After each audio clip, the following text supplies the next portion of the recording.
What's up everyone, it's Social Shooter today. Welcome back to another video, and today we're going to be playing a game called Berrywitched the Harvest. Now, this is the newest game from the creator who actually did the Berrywitch series that we have played most of the games on this channel right here. So this is the latest edition right there, and I think this is the aftermath of the previous Berrywitch game that we have played. And I've actually been touched onto this for quite some time here, but I never really got the chance to actually give this one a try. So here we are now, and we're about to try this one out for the very first time here, seeing exactly as to how this is gonna go. Without further ado, let us see what Berrywitched the Harvest has served for today. 6-1, let's go. And it seems like you're going to play the game, are you? Oh my gosh, it's that bro from before. Yeah, that's this masked gentleman that we have seen in one of the games, I presume. How fun! It'll be great to have you here. And even voice acting right there, voice acting? Oh my goodness. Yep, this is definitely gonna be something. There is just one thing we need to get out of the way before we start. Will you heed my warnings? Oh, really? Sure, I guess. This little game may include foul language, depictions of death, gore, blood, animal cruelty, mentions of suicide, trauma, all that fun stuff. Oh my god, if freaking Mike is this if this is Michael Kovac, then oh my god. Again, this dude is everywhere. This man can literally voice anything, and I never even knew. If this is really Michael, then I didn't even know until I just figured that out. But yeah, that's super cool that there's actually voice acting, including freaking Michael of all people. Can't say I didn't warn you. Oh yeah, you did. Say, you look like the type who enjoys good endings, yeah? Sure, I mean, some occasions, but yeah, sure thing there, Mr. Masked Man.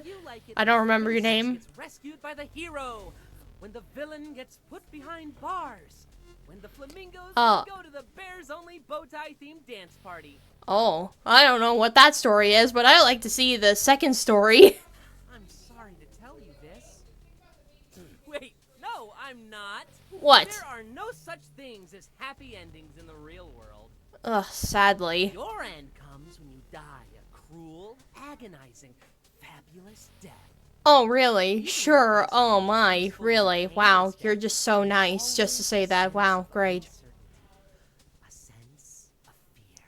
Oh.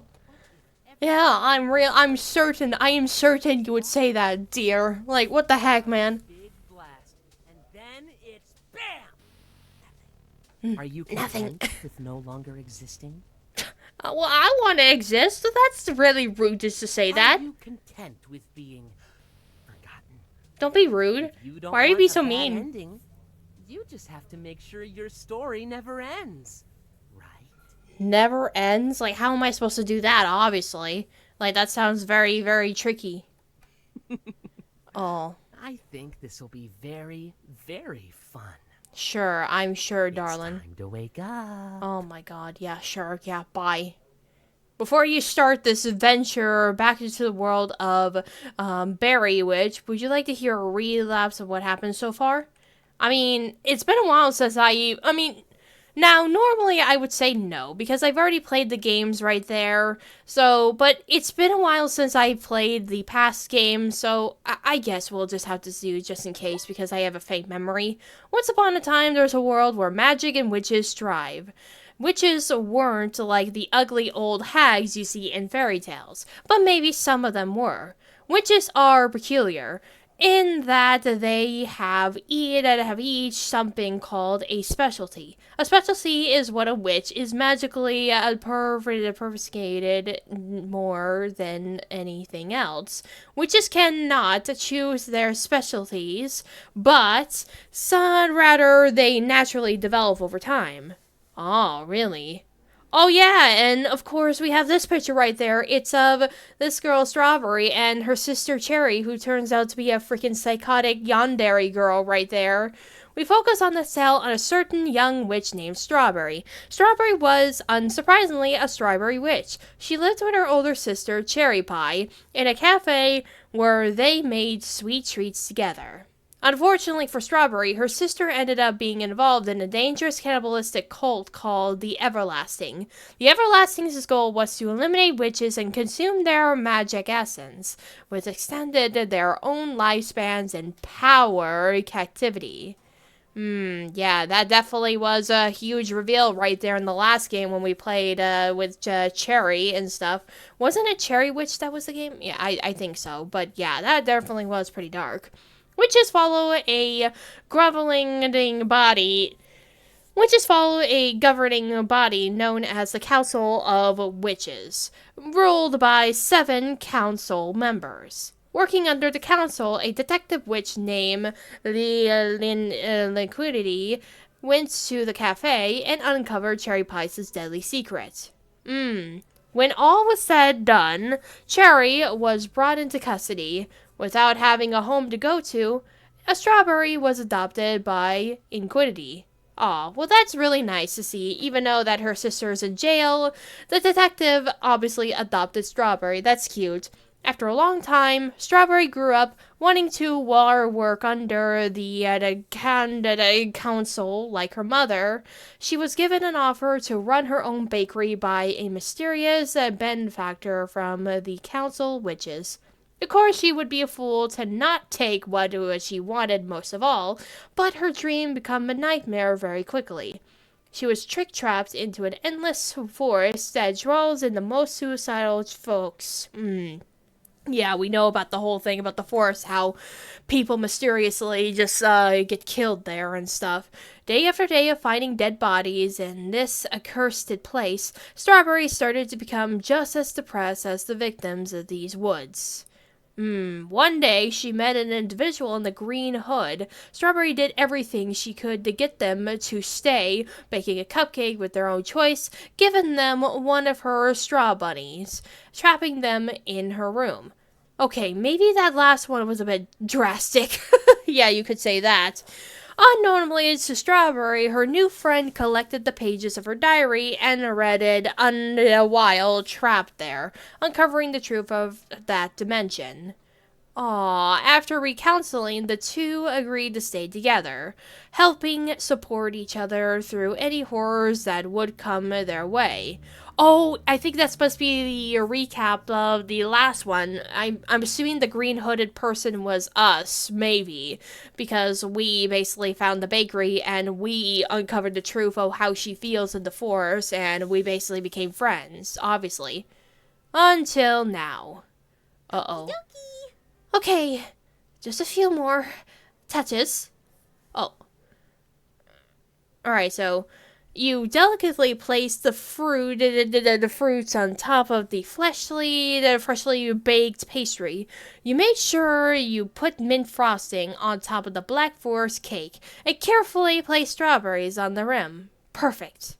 You grabbed the kitchen knife from the counter and cut 6 perfectly even pieces, all while humming a gentle tune. You backed away to carefully observe your handiwork. You could always just use magic to bring one into existence, but you learned that the best ways are made through effort. Plus, you really just enjoyed the process. You took the tray as it was placed on and proceeded into the main dining area. The latest Berrywitched masterpiece. Just for... There was no one here. Hello? The quiet was starting to get to you. It was an unnatural quiet.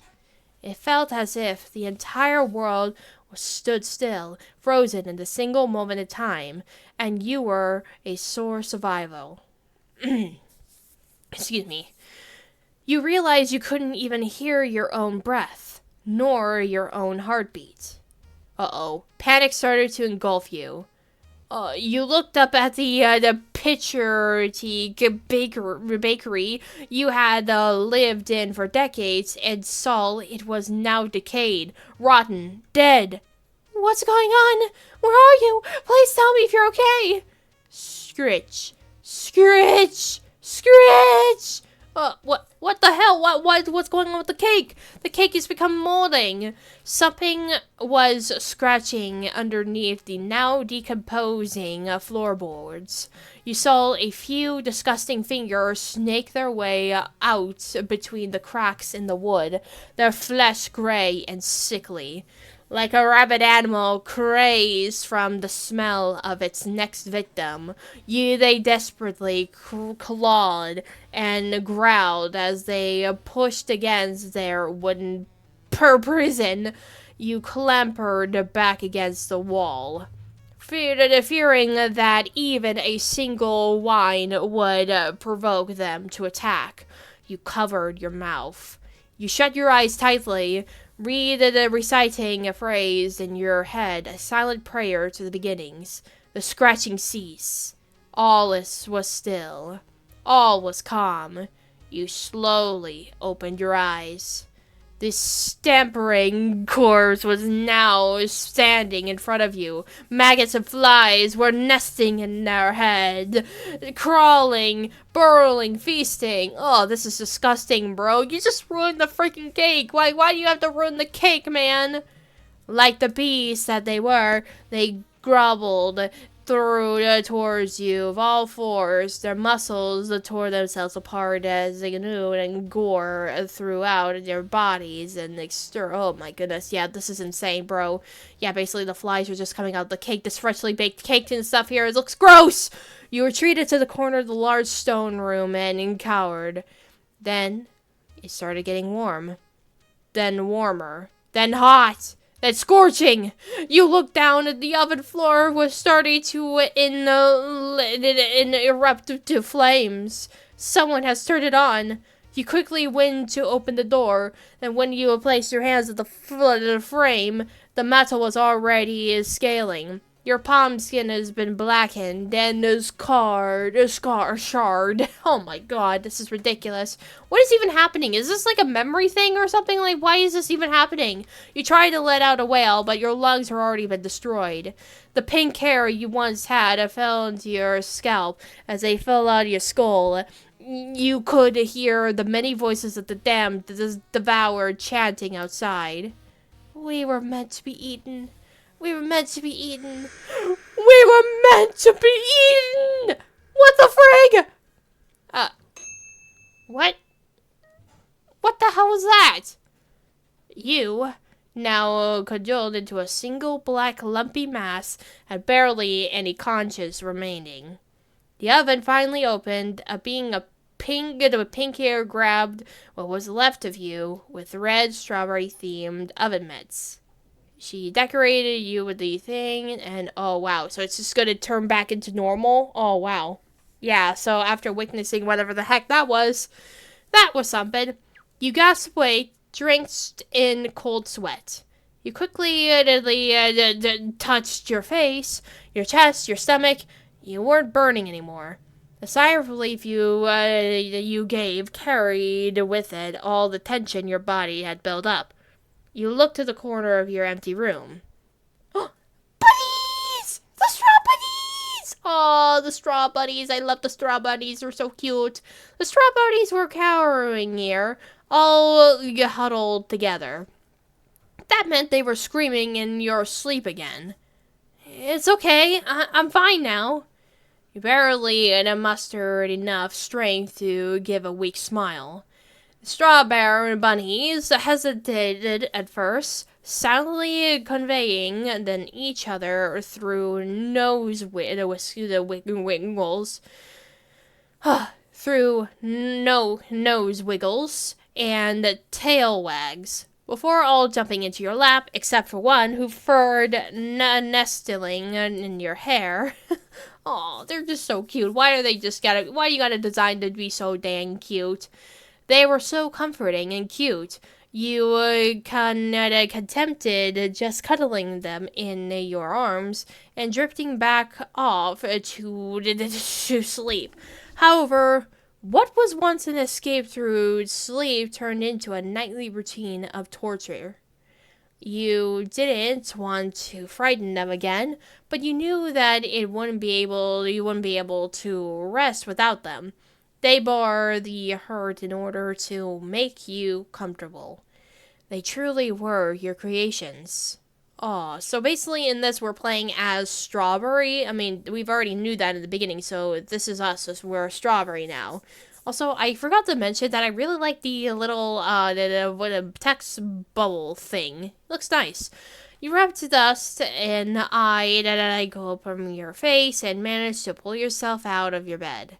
You stumbled down the steps, not even bothering to change out of your nightgown.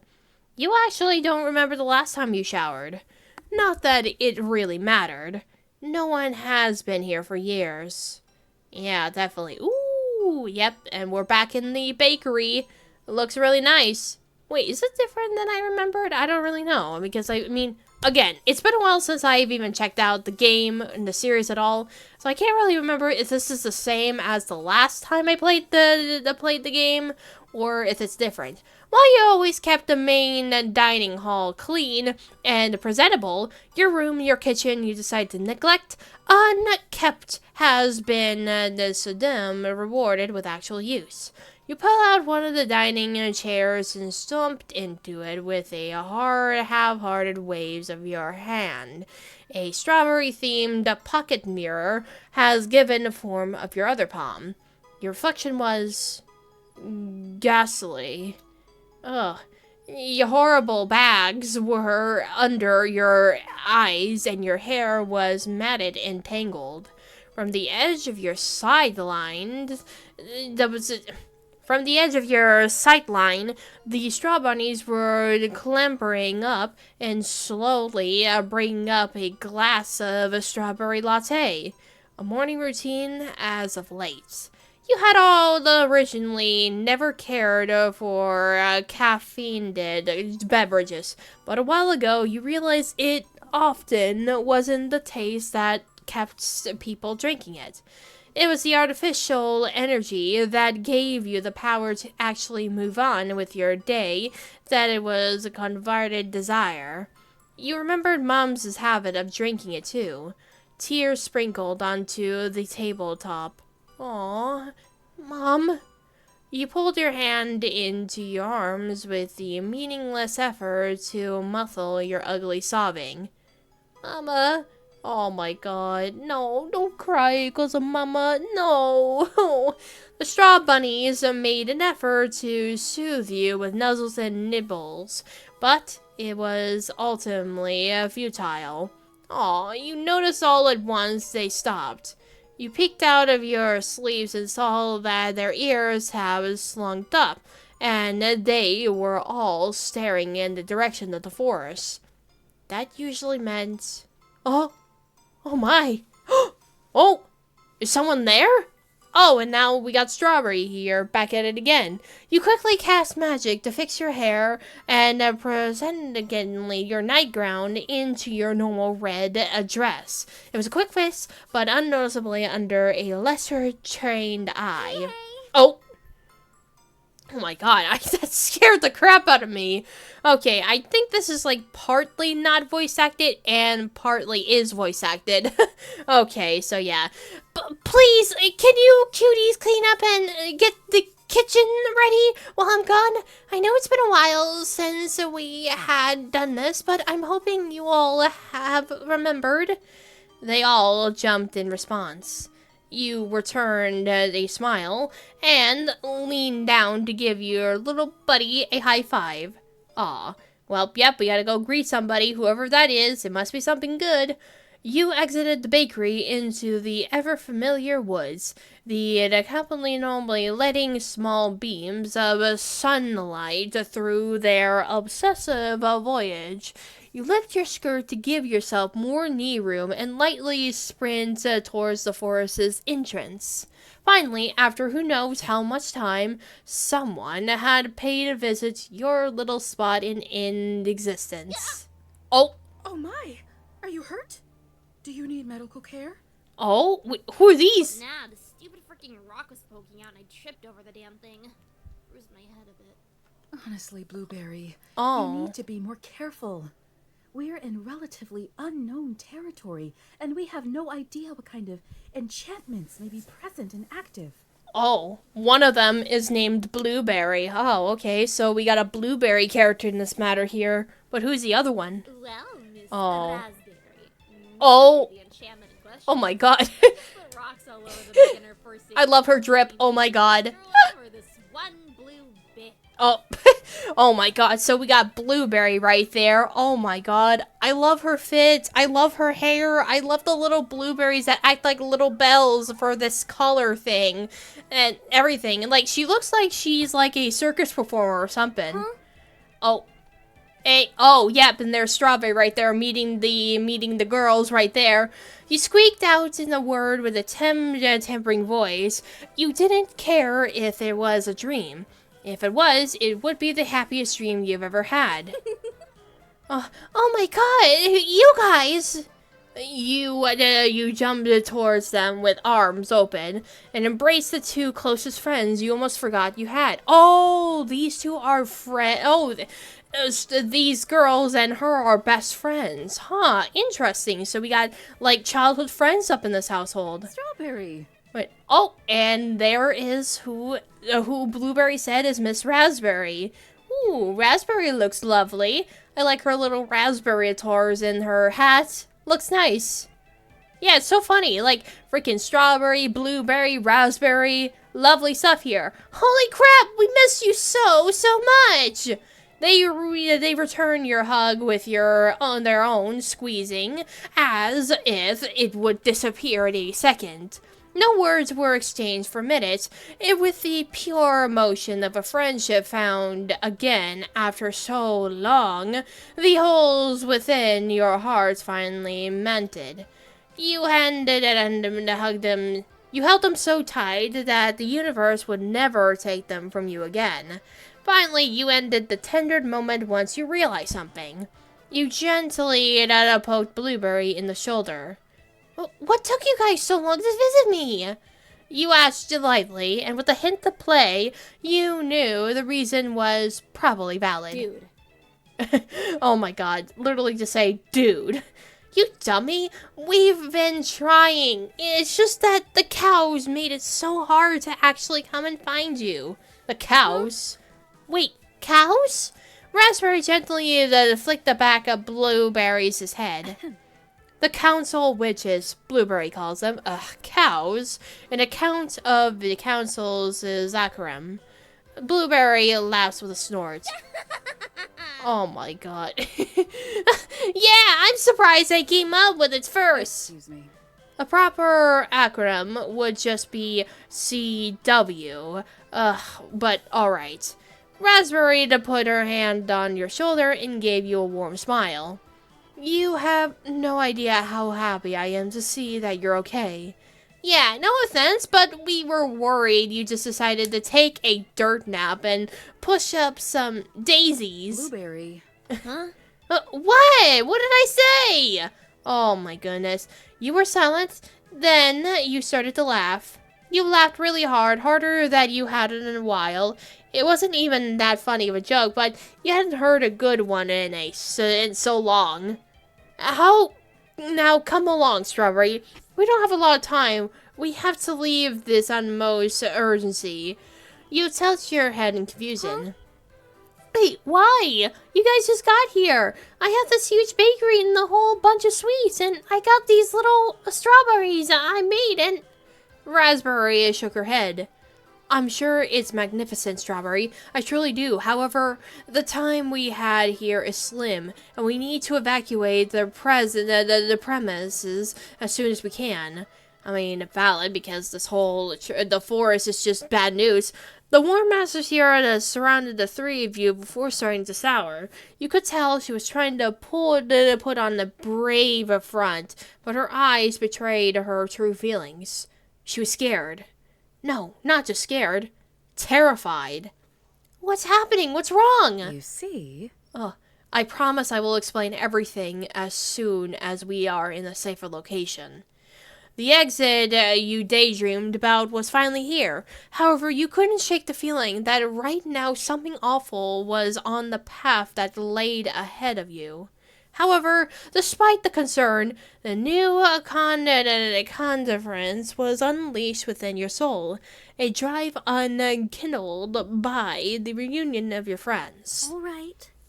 Okay, just follow me back to the bakery. I need to collect a few things and then we can go. Strawberry, trust me, they are very important. Raspberry looked at you, then looked down, as if rolling over statistics and odds in her head. Calculating, she looked back at you. All right. Okay, we can spare 15 minutes, but no more. That's all I need. The three of you easily tricked her through the enchanted woods in under 3 minutes. Blueberry stared in awe as she saw the cottage. Oh Oh. my Oh. beginners. Strawberries. This place looks amazing. Is it made out of cake? Can I eat it? Oh my god, don't go Hansel and Gretel with us right there, Blueberry. Don't eat my house. Please. Why not? I want to eat the house too. Can we both eat the houses? Like, why can we not eat your house? It looks delicious. Yawn. No fun. Why made it out of delicious stuff then? With no time to answering questions, you went right through the door. Yeah, we just gotta get through the door and get the stuff here. The straw bunnies were bowling on the counter, the couple of strawberry fruits, and little bottles of pins. When they saw you enter, they quickly dropped their games and gave you the full attention. The fruit was already rolled, sprung off the counter, and with all the pins completely landing on the floor with a splat. Ugh, gutter ball. Buddy, Billy. I need you to grab essentials for a decently long trip. Oh my god, their names are that. We need to make sure we have everything we need. Buddy, the Butthead, and Billy. Aw, that's adorable. Those are adorable names. The straw bunnies gave you a tiny salute, and they all ran off except for Buddy, who stand behind and gave you a quizzical glance. You crouched down and gently rubbed them behind their ears. I know. I'm not going to forget to grab it. I would never. Oh, what do you mean? What's the thing they're letting you know? Probably about the diarrhea, maybe? They squeaked happily and rushed off to join their siblings. Aw, yeah, gotta go join the siblings. Raspberry pulled out an old silver pocket watch. It could magically match the time of whenever in the cosmos its owners were located. It had been 30 minutes. Raspberry. Oh. Raspberry was startled a bit, but composed herself quickly. She took a long breath and exhaled. Oh, I'm sorry. I'm just worried that we're gonna be good. Don't worry. The sound of the front door swinging open drew their attention to you. A duffel bag with under your arms and your loyal straw bunnies were in the bag and in your hair. You approached your friends, gasping for air. Your hands were on your knees as you attempt to rest. Sorry. You pulled your hands together in a pleading pose. I know that it took longer than I meant to, but I need to find something really important, and it took me a bit of time. It's okay, as long as we're all here now. Raspberry snapped closed the trinket and placed it within her pocket. In its place, she retrieves the silver skeleton key, engraved with the logo of the council. She exerted it into the air, only to magically create a rectangular portal filled with purple-colored magic. Strawberry. Ooh. Come along, Strawberry, my dear friend. We've been here long enough. Blueberry quickly snatched your hand into hers and pulled you along. Come on! We ain't got a minute to spare. Oh, you followed along and not before giving a quick glance back at your home. Even though, over time, you did start to loathe the place, you still felt a twinge of matrimony excuse me. Upon leaving it behind, empty without you, you knew that for whatever the reason may be, you weren't going to be back here for a very long time. And when your vision was engulfed by light... Oh.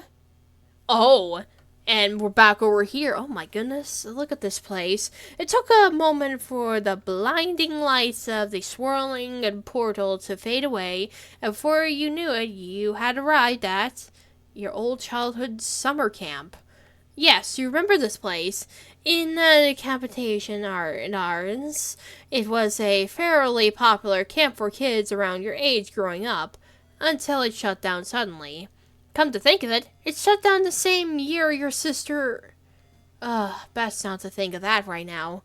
Oh yeah, we cannot not remember about this whole thing with our sister after what the heck just happened and all. A huge thunderous barrel erupts from the sky as the three of you look towards the sound.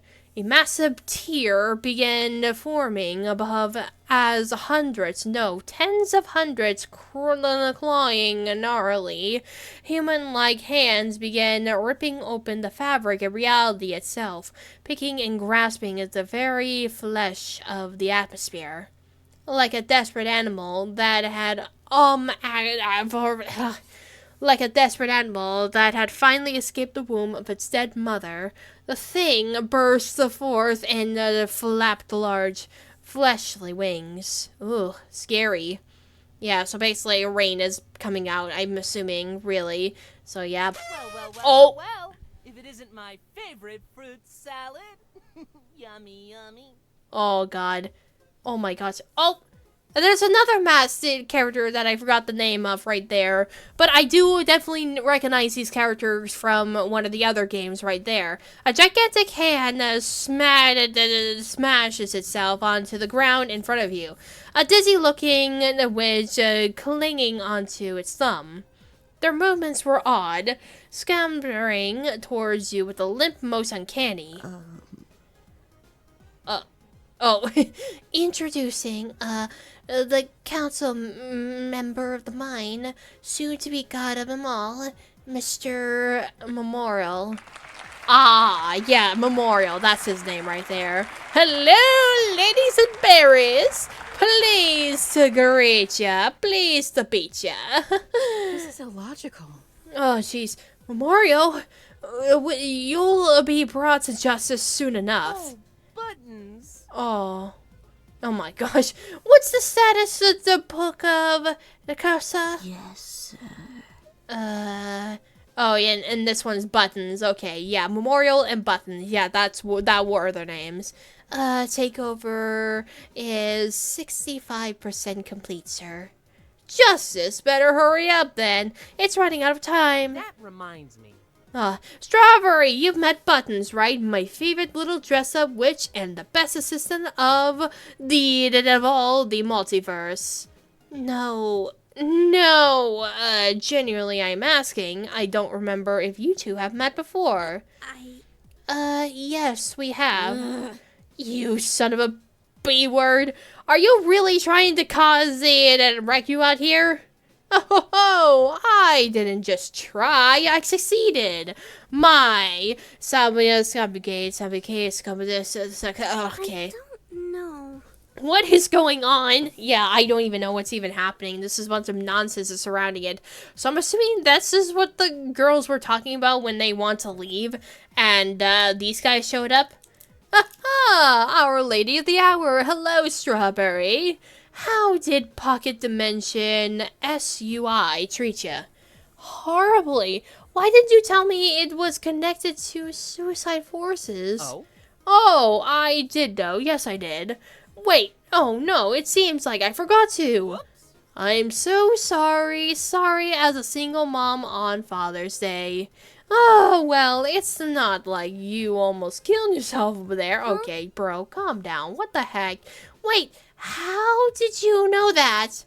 I know lots of things. The salsa, the tango, all dances of life. Oh, did you know how to get the frick out of my face? Oh my. Oh.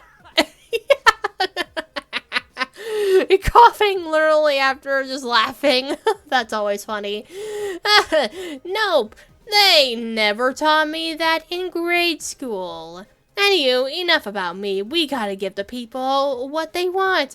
More strawberry. You've been missing for, buttons. How long was she missing for? Give me human years. I like their funny leaping calculator. I mean, calendar, whatever. 52 years, 6 months, 11 days, 2 hours, and 37 minutes. 52 years? Really? Oh my god, that's how long that she's been gone for? Yeah, you've been missing for that long. Not even a single holiday card. What's the matter? Freaking Michael over there gives the best freaking jokester, evil, wicked, jokester voice ever known to man, still with a cocky expression. Of course, time goes by a little faster out there, so you'll have lots of chances to make up for your lost time. What do you want from me? That's easy peasy. I just want a teensy-wincy, itty-bitty interview. Oh, the world around you began to morph and contort, forming in onto itself like bits of origami paper, until it revealed a new location entirely. Oh, what the frick? And we're in a frickin' talk show, you say? Bright, then the vagrant lights have blinded your vision as you heard the distance cheered on an audience you couldn't see. You did catch a glimpse on the wall behind the set. This wall had only photos of buttons, each labeled Employee of the Month with different dates. Of course. Next to you, Blueberry and Raspberry were sitting with a pair of blicks bases. Hey. We're taking a break from our regularly scheduled programming with a quick interview. Welcome to Miss Recollection, the show where we reminisce together, enjoying our time before the completion of my grand takeover. Oh, really? You heard me, dear viewers. Chaos in Ikosa has broken loose. It really is a bloodbath out there. Yeah, I can definitely tell. Have you forgotten something? Oh, what happened, I hear you're wondering? Well, I say, quiet your mind, it's my show. Ahem. Now, to put it simply... I, Memorial, the council member of the Mind and Witch of Memories, have decided that we all have completely and utterly failed as a society. Oh, I bet so. Now, hold on. As I was saying... Many people think that witchkind began from 7 beings known as the Beginners. However, no one seems to wonder where the Beginners came from, huh? That reminds me. The beginning of the Beginners actually came from one signature. The beginning of the Beginners actually came from one singular being. That's right, we all just fragments of a lonely god that segmented themselves to have some company. What a loser, am I right? Oh my god. Okay, now you're just saying nothing for fun. No, that is generally what the Everlasting believes. The cult? Of course, this guy's in the cult! It's my turn to talk, you mime. Dude. Mime? The thing is, since we all came from one being, I decided that it's time to go back to square one. Pack up your things, because we got a one-way ticket to godhood. Thus, I shall make it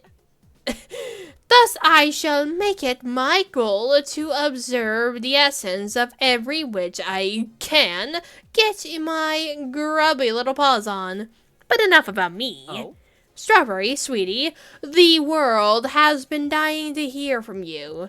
Gone for so long, what have you been up to in there anyways? Great, that's lovely. But I didn't... And what about these? Are these gifts for me? Memorial picked up a familiar-looking bag. You felt around your person, realizing you had taken your bag from you at some point. Oh my god, he's just stealing my things! Wait, but that's... Whoops. Whoopsie daisies! Before you knew it, Memorial opened the bag and tossed it into the air. Bones began to scatter themselves out of the bag, as if magically carried by invincible forces beyond your control. Whoa! Are those bones? Strawberry? Aw, did I do that? You started sweating, shaking silently for your seat. Wait, why do we even have bones inside of our bag? Well, now, what were you doing with Bones, huh, Strawberry? Throwing a skeleton party without us? I'll tell you what, how about we make things a bit more interesting here? I, in all of my generosity, shall spare your life, little Strawberry, if, and only if, you find all those bones again, okay? Can't say the same for the rest of you. Womp womp. The frick are you trying to do? Jeez, Blueberry, put on your listening ears for once. Here, I'll give you a demonstration. Oh, brother, what are you doing? Memorial snapped his fingers, bringing forth your 3 little straw bunnies on top of his desk. A sinking feeling entered your gut as you reach over to scoop them up. Bro, he's got my bunnies! Don't touch my straw bunnies, what the heck? However, before you could, Memorial slammed his arm down between you and your smaller companions. They looked a tad confused, but curiosity filled their gaze more than anything else. Oh, poor little babies, they're just so confused.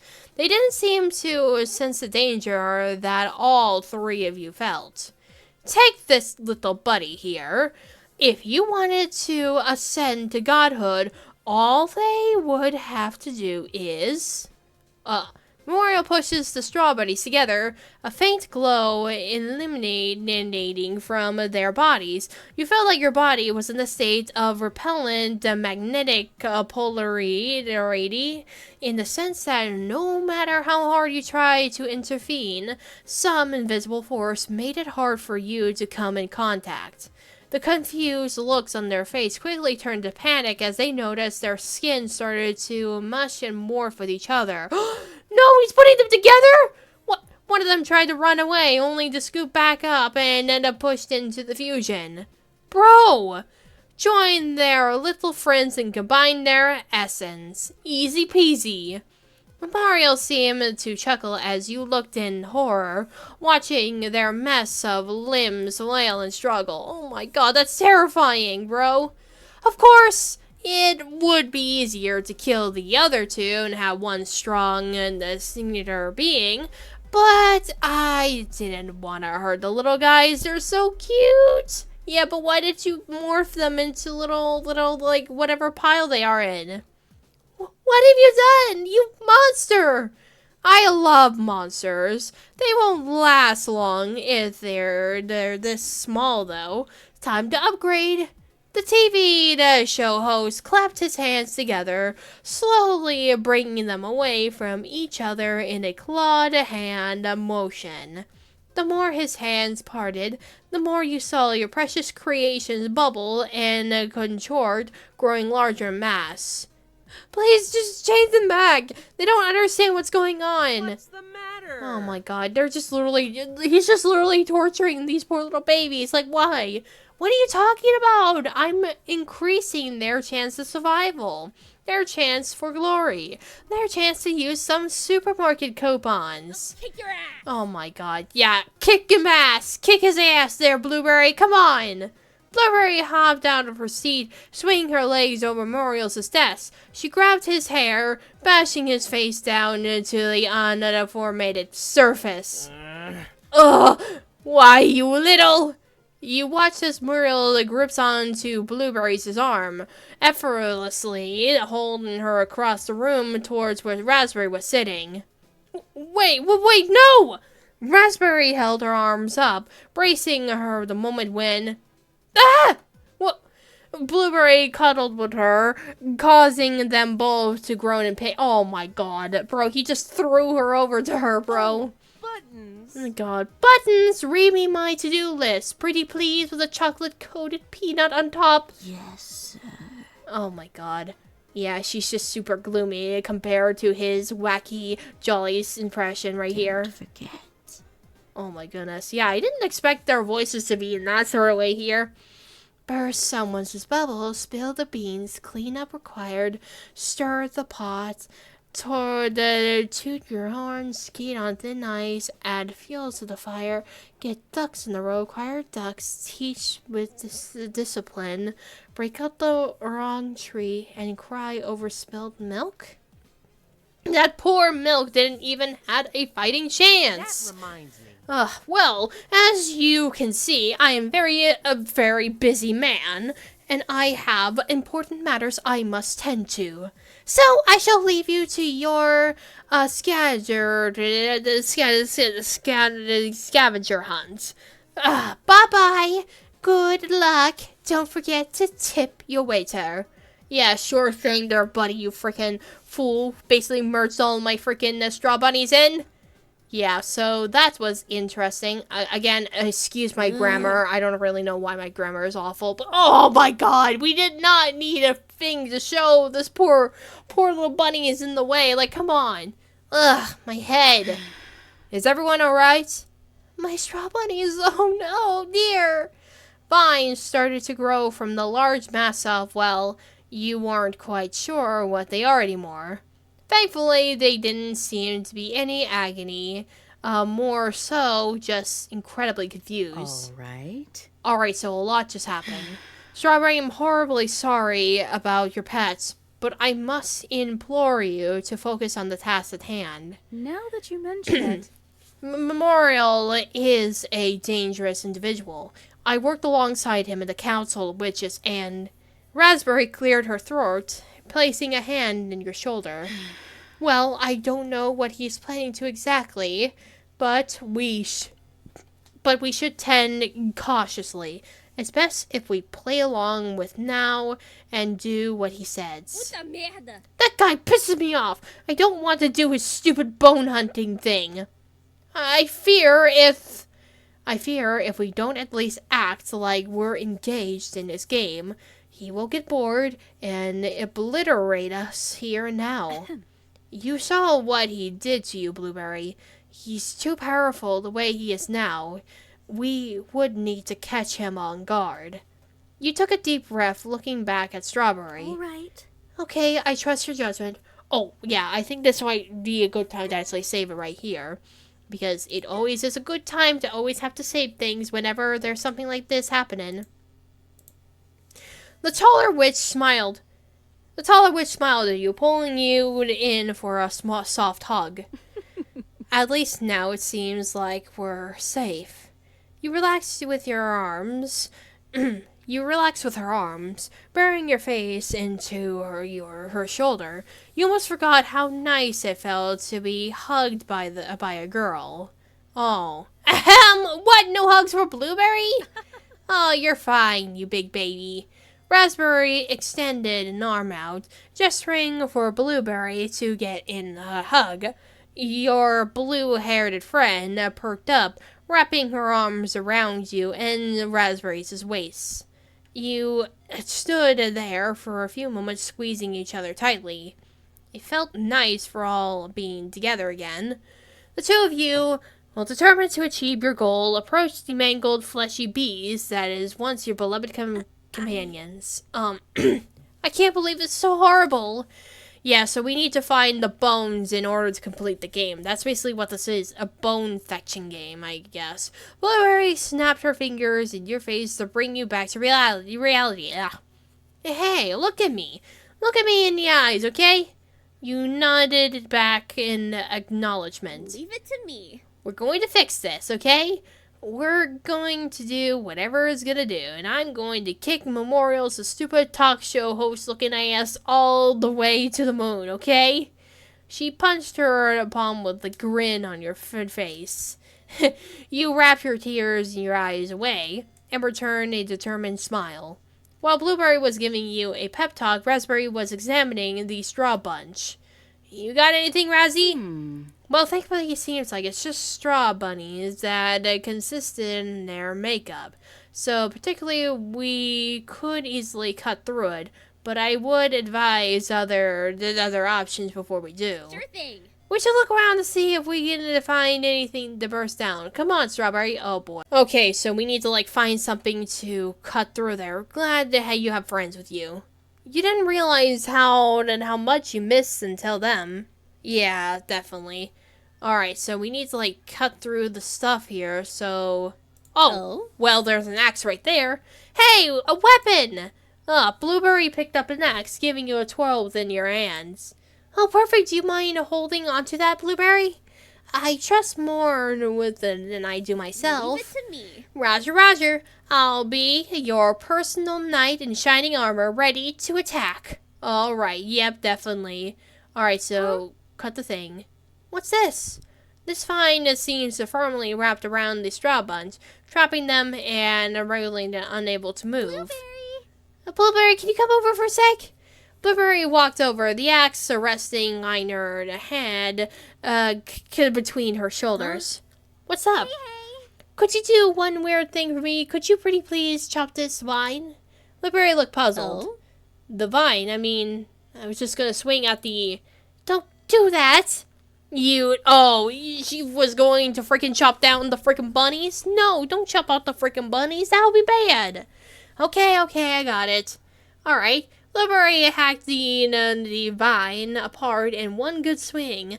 The vine quickly shivered and decayed within a matter of seconds. Whoa! Let's try finding more of these strawberry vines. Might be able to free them. But, well, if they're strawberry vines, can't you just do some magic and tell them to screw off? You shook your head. Whatever Memorial did to the straw bunnies, their enchantment is completely overpowering mine. I can't do anything. Nothing. Well, that makes sense. Alright, so, yep, we have another one right there. Another bites the dust. Yep, and there's this one. Yep, almost there. And then lastly, this one. Yep, freedom! Yay! Hopefully that'll be that right there. Once you had cleared the final vine in your way, the creature before you skirted off to the deep in the woods. You could hear the rustling of bushes and trees as you temple practically and everything in the path. Yeah, so basically you left. Oh, it's gonna be okay. We'll find a way to fix them. She roughed her back to try and calm you down. You most let it help you, but your eyes spotted something nearby. A pile of bones. Oh, pile of bones already. Well, at least that was easy. A spectacle into the skeletal arm, you reached down to collect them, when suddenly divulged memories flooded your mind. Memories, you say? Oh! Ugh. Oh, so we have here memories right there. Oh, hello. Azir. Oh, wait, is that Blueberry right there? You wanted me to leave you alone? Why are you following me? Oh, it's them as when they were kids, probably. Aw. Oh, because you can't just worm your way into a friend group, then berate and ditch us like it's nothing. Oh, really? Oh yeah, the two-person friend group. Clearly I'm leaving a legacy of a herd beyond I me. don't get it. What's your problem? You act like you hate us, yet you always surround us. Is this funny to you? What kind of game? Is this funny to you? Some kind of game? Would you leave me alone if I told you it was? I don't know. Would you leave us alone? You scurried back up to your friends, starting to regulate your breathing.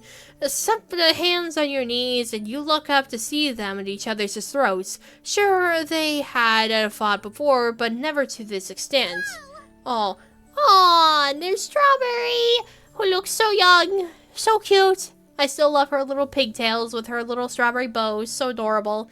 Guys, slow down. You need to fight about this. Strawberry? He called you useless, Strawberry, again. For beginners' sakes, stand up for yourself. Wait, okay, so, yeah, basically he was just making fun of him. Azur, right there, Azur. I mean, wait, it can't be that... Wait, is Azur and Blueberry the same character? Because I'm not sure if that can be, because, well, his name is not Blueberry like Blueberry. Otherwise, if... I don't know, maybe Azur over here is actually, the Blueberry's his brother, or if that really is Blueberry, but has a different name. I don't know. I guess we'll have to find out. I know, but that's just Azar. He didn't mean it. If he doesn't mean it, you saw Raspberry turn your head rapidly towards the offender. Then he should apologize. Why should I apologize? I get it. You guys don't like me. The message is loud and clear. We would like you a lot more if you treat us like equals. I mean, I still like you. Raspberry shot a glare at you. You had never seen her so angry about something. You took a step backward. You know when you pick your battles. Raspberry. Oh. I think I know what the problem here is, really. You're jealous of me, right? Huh? Excuse me? I get it. I mean, I'm Azar Upweed, eldest son of the Ordery family. Oh, Azra, what exactly is your family actually does? The Ordery family has been around since the founding of our city, as Ikosa. We're the largest line of weaponry witches to ever exist. Strawberry? We're practically the backbone of our modern military. Does this not ring a bell to you? Maybe. Oh, yeah, I think I remember hearing something about it. You lied through your teeth, trying to soothe the healthy Tsar. Get it. Ugh, why would I be jealous of you? You don't even have your specialty yet. What if you don't end up a weaponry witch, huh? It's in my blood. I have to be one. I just haven't found the right weapon yet. At least I have a life of high esteem ahead of me. What do you have, huh? The ability to make a fruit salad? Raspberry. Face it, Raspberry, your specialty is useless. You'll never amount to anything truly meaningful in life, and no one will remember once it's your time to go. Bro, why is he so mean? There's no reason for you to be this mean. Like, come on, man. Not very nice. Yeah, it's not very nice indeed there. You tell him, Strawberry. Come on now. Whoa! Oh my gosh. Hello. Butcher. Oh, and we got the meat man right there. Hey. Now just what is going on here? Weren't you kids supposed to be out in the lake right now? Azar keeps belittling Strawberry and I because of our specialties. Aw, he's just he's a late bloomer. I am not. Here we go. No need to be so uptight. If you're going to dish it out, you have to be able to take it too, yeah? Alright. Alright, well, the rest of your groups is probably somewhere halfway across the lake right now. How about I walk you all back to the lake and we can wait for them by the dock together? All right. Yes, sir. Yeah, definitely. You're gonna bond over this matter, right? The two of you started to walk up towards the direction of the lake, hearing nothing but the sound of your feet hitting the ground. It was a rare occurrence to have silence between the three of you. Azar wasn't making eye contact of either of you. While he looked down, Raspberry held her head high and stared forward. You couldn't help but think to yourself about what the camp counselor said. Azar was stubborn, and you learned speaking to him directly normally didn't work for your favor. Perhaps you could work your way around getting into the heart of the problem. According to the doc, the blue-haired kid walked ahead of you both and walked down to the edge. The falsified sun lowered slowly, gently covering the landscape in the warm glow. You gestured for Strawberry to follow you, which she did for the begrudging sigh. Sitting down at the dock, you broke silence. Aw, yeah, look at them. They're just sitting. They're so cute. Aw. If you didn't have to be a weapon witch and you could choose your own specialty, what would you want to be? What kind of question is that? Why would I want to be anything else? Here you go again. It's just a hysterical question. I don't know, I guess I was just trying to lighten the mood. Aw. I guess maybe something heroic? Aw, heroic, you say? Maybe an explorer witch? I could travel across time and space, reaching new dimensions we don't even know about yet. Aw, dimensional stuff here, you say? Or, back it up, maybe I could be the first of its kind. A hero witch. A new specialty centered around saving the day and always doing what's right. Aw. Sounds so cool. I can picture it now. Protector Azur. Fighting evil one snarky remark at a time. Aw, that's so sweet. You looked over, noticing a flicker of recognition in Nana's Raspberry's eyes. It appeared she caught on to what you were doing. And what if you couldn't be that? Oh, huh? But what if? Oh, what would you want to be if your specialty has to be something more simple? Oh. It's just a hysterical question. No need to think about it too hard. You're going to laugh at me if I tell you. Oh, I promise we won't. Go on, you can tell us. Oh, Maybe I'd want to be a gardener witch.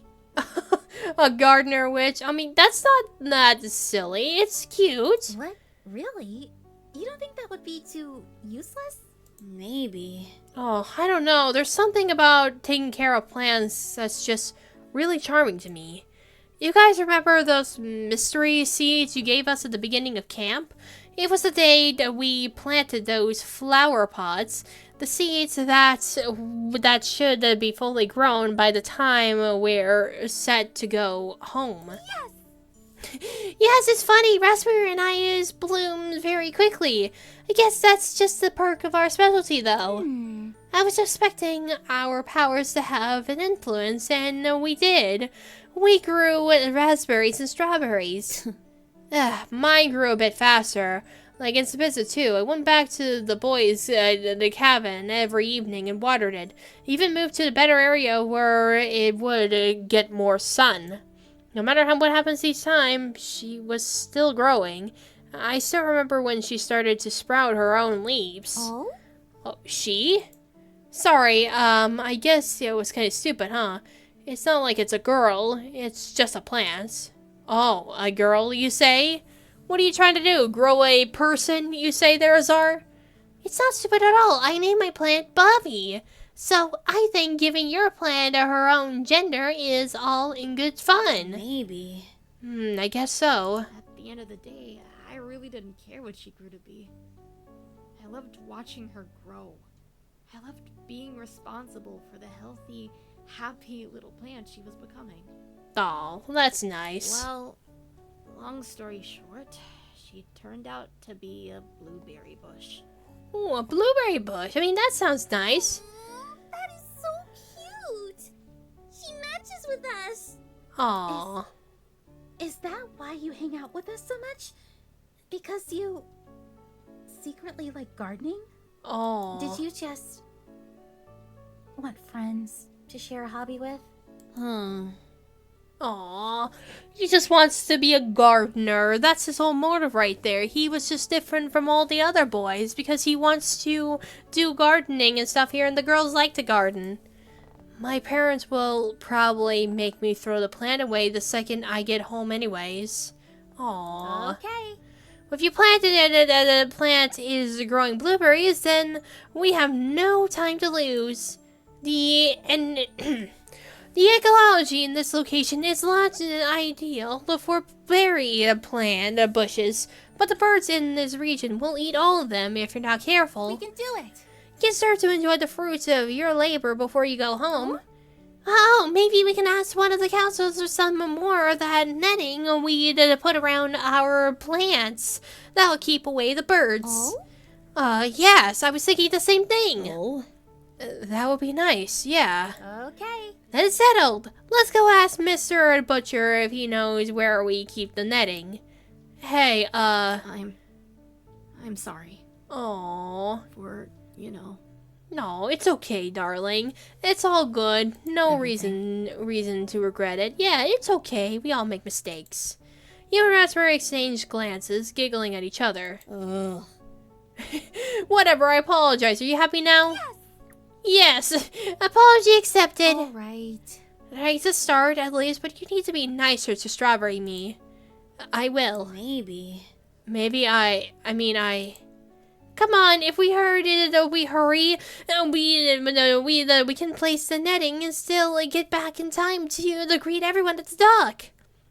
You grabbed onto a tar. You grab onto Azar and Raspberry's arms, dragging them back to the counselor who guided you three before.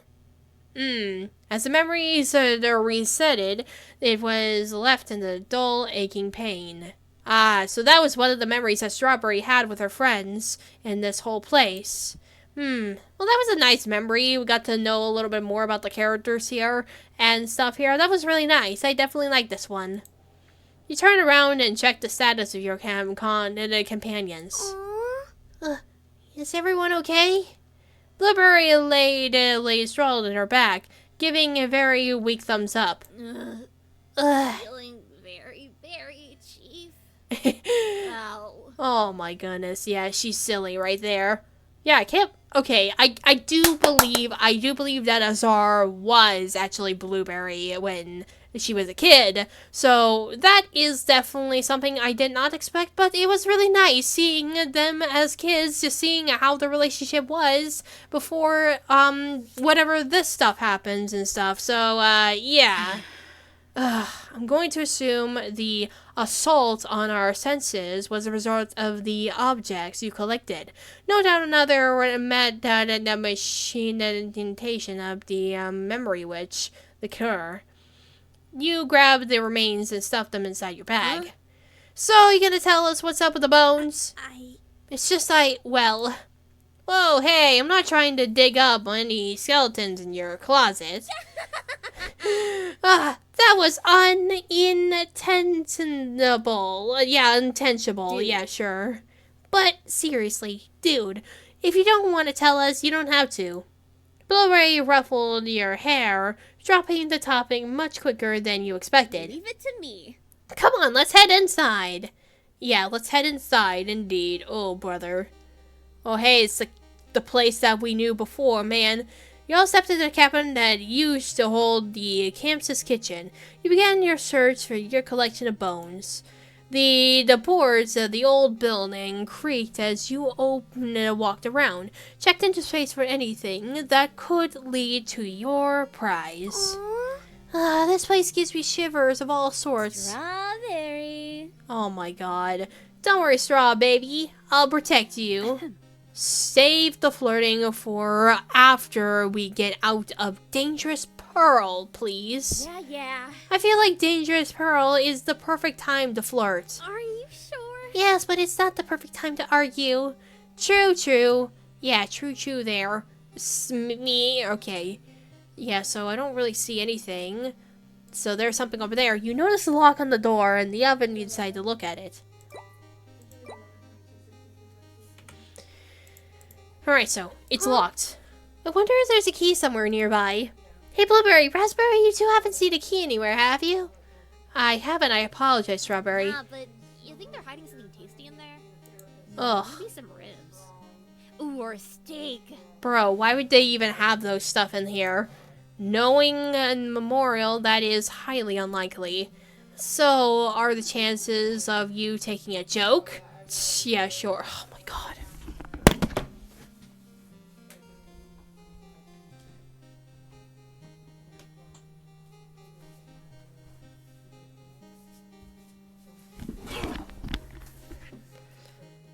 Alright, so... Alright, so you look at the cherries on the shelf. You look away from the cherries on the shelf. Oh, yeah, because the cherries remind her so much of, like, her sister, obviously. Okay, it might be a long shot, but hopefully there might be something useful in here. Well, let's see. You expected it to be cold, but never in your life had you felt freezing temperatures in this intense. You couldn't shake the feeling that something important is here, however, best make it quick. Oh, shoot, okay, yep, Bro, I don't know where to go. Where'd you go? You struggled to find a key and get out of this car thing you spotted in the distance. But it was too late. You couldn't move your legs anymore. The ice traveled up your body and began to freeze you into a see-through ice... Bro, is it freezing me up already? What? There wasn't anything you could do when you heard the front door open. There wasn't anything you could do when you hear your friend's blood-curdling screams through the chamber. Bro, it just freaking froze up into the freaking crisp. There wasn't anything you could do when Memorial opened the freezer. There wasn't anything you could do. Not anymore. Bro, what? I was trying to look through the thing and then they just killed me. Why? What the frick was that all about? Huh? Well, that was dumb. Well, that was a dumb little thingamajig right there. Like, what the frick was that all about? What the hell was that? I mean, I literally was trying to look for the key, and then it just freaking... I was trying to find the freaking dumb key, and then it just killed me. Okay, so I don't even know where I need to go. Oh. Rotting the food stumps under here, the cuteness is growing. Oh, that's so cool! Also disturbing, but cool. I don't know. How could they still be alive after all this time? You see? Potatoes can easily grow in various environments. Realistically, all they really need is soil and a warm temperature. They also do not need that much moisture, just about an inch a week. These babies can survive anything. Survive anything. You hope one day you can be as resilient as a potato. Oh wait, it's in here, right? I found the key! I better get out of here before I freeze! Yeah, why didn't you, like, leave the last time? Okay, I found the key. Now we can open it. With a satisfying click, you unlock the oven. The three of you were met with the sight of an intact rib cage laying upright inside. Come on, I was just kidding. Oh, were you kidding there, darling? You look over at Raspberry, who was shiftling a chuckle. She took a deep breath in and regained her composure. Oh. This belongs to you, right, Strawberry? Yeah, that's mine, all right. You reached out a shaky hand towards the oven and gently picked up the ribcage as it could break at any moment. Similar to before, your head started spinning and your vision slowly fade out. Oh? What be at? Oh! It's another memory! You push open the door to the kitchen, your stomach rumbling, looking for a midnight bite. Originally, you had planned to just sleep through the hunger. You had trouble eating anything since the incident a couple months back. Now, however, it's too much to bear. You had to eat something. Fruit snacks were just what you needed. Fruit snacks were about the only thing you would eat at the moment. The snacks were in the shape of your favorite cartoon, Detective Ducky. It was a cartoon show about a duck who was a family's pet at day, but a crime-fighting detective at night. It brought you comfort, and comfort helped you eat. Ooh, that sounds like an interesting plot. Kinda reminds me of a certain something like that. You stuck in all of your buckmates to get here, stealthily walking through the dark woods by yourself. But you had to. The dull pain in your belly couldn't be ignored. The sink seemed to have been used recently, the plates dripping next to it from the just being clean. The oven looked... You gazed away about it. Bad memories. Oh, yeah, the oven was involved with what happened before, right? Yeah, probably. Strawberry? Oh, hi, Raspberry. What's up? Ah! You swung around quickly, only to be met with two of your friends. Ugh, geez, Strawberry. You woke us both up with your little escapade, and now we can't get back to sleep. I'm sorry, it's just I didn't eat much today, and I feel like I'm starving. What do you mean? They made a ton of burgers for us for dinner, and you had bacon and eggs for breakfast and... Azure? Oh, yeah, Azor. Raspberry gave a glare. Azor looked confused at first, but then looked back to you, slowly piecing it together. You didn't eat meat anymore. You just couldn't stomach it. Right, because our sister was involved with some pretty hefty stuff there. Oh, I understand now. Have you informed the counselors about it? Maybe that would change the dietary plan for you? Make an exception?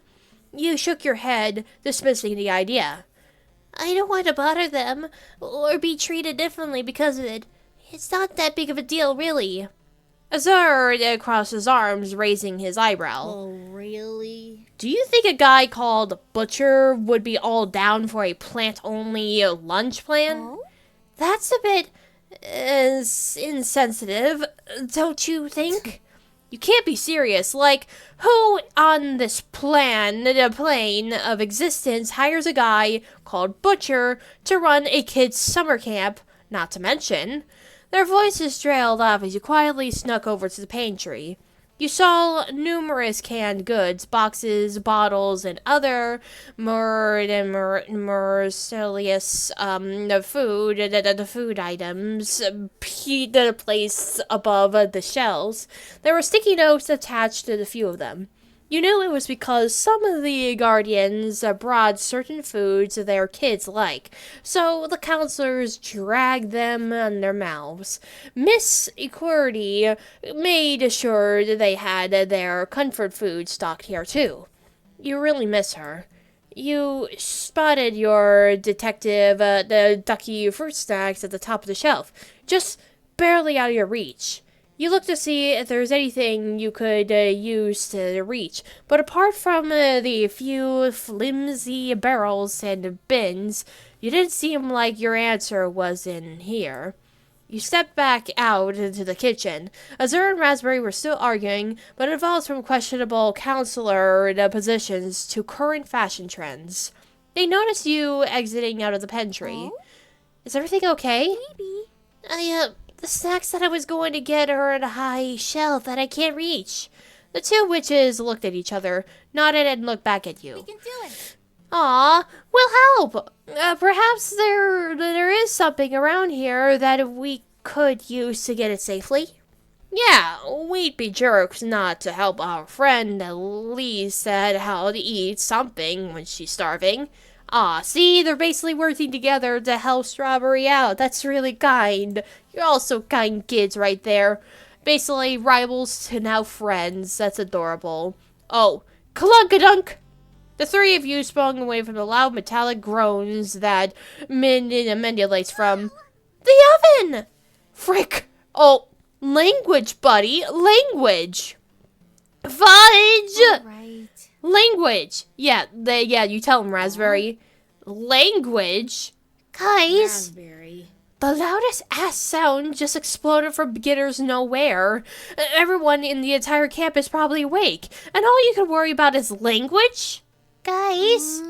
Well, your yelling isn't making our situation any more discreet. I'll show you discreet, you Pendrick little... Guys! Raspberry Azur looked at you. The oncoming brawl that seems to have been approaching now passed by. You marched towards the oven to see what could have possibly made such a huge commotion. You peered inside. Inside the oven seems to be a tunnel underground. A metal ladder clung to its side, leading into shadowy depths. Wait, what? A secret passage in the oven? Huh? No way. That's peculiar. Guys, I think we should leave. You could feel it. That cold chill that would twist itself around your spine. You could taste the miasma of the air. That sick stench of suffering emanating from the entrance of what you could only assume to be a place you have no business going. Yes, better to keep to ourselves and just continue looking for the stepladder.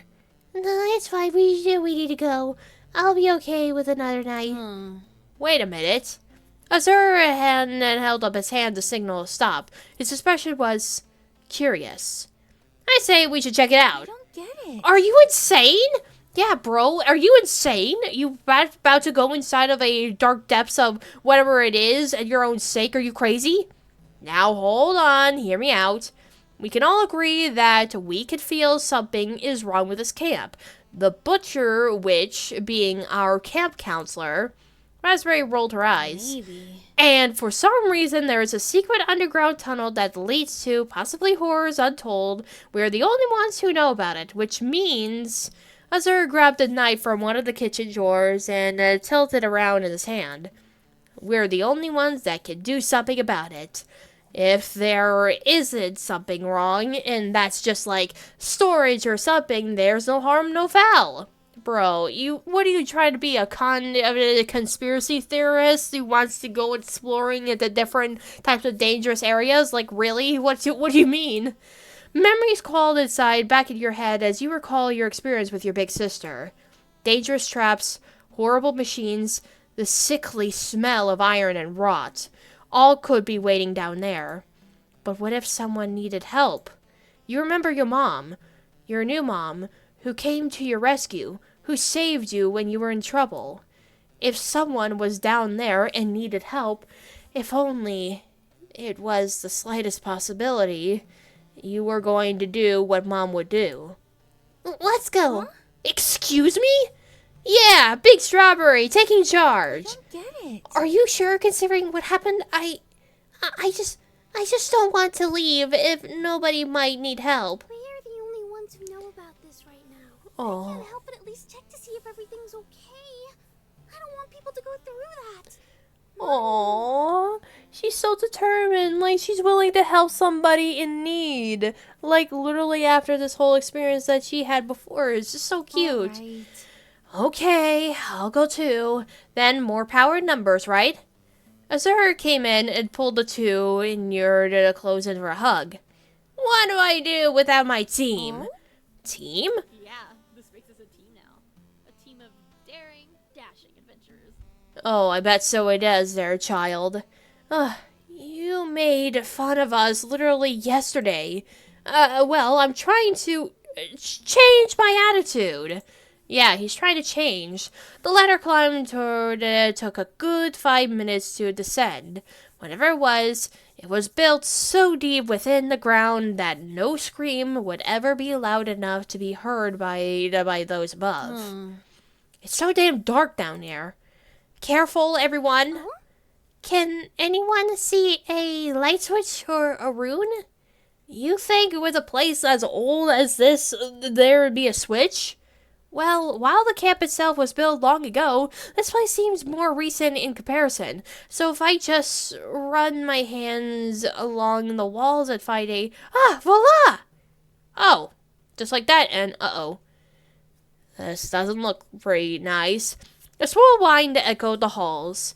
So much and so fast that it seems to almost explode with critical mass. But just before, stabilized into a constant dull hum. Oh. This place looks unfinished. Be very careful and quiet. Leon rabbits. Oh my god, the freaking stupid joke. Of course, yep. I see you there, Looney Tune fans out there. Azur puts his hands over his mouth to cover his snicker. Azur, take this seriously. Yeah, I love their dynamic. Oh, come on. Humor's a great tension breaker. You held your legs getting heavier and heavier in each step. This place was the residence of Cherry's workshop. Less bloody, but the atmosphere felt the same. It was a home of malice, or at the very least was about to become one. Azur noticed your attention and hurried at your side. Strawberry? Aw, are you still good? Yeah, I'm fine. If you think anything is about to go bad, we go back up, okay? You're technically the expert here. I'm the expert. I don't think I want to be the expert. The three of you advance deeper into the facility in progress. Excuse me. Constantly peering behind your backs, it feels like eyes were watching you, following you from somewhere, maybe everywhere. Hey, guys, look! Azur poked the intimidating metal door, revealing it to be slightly open.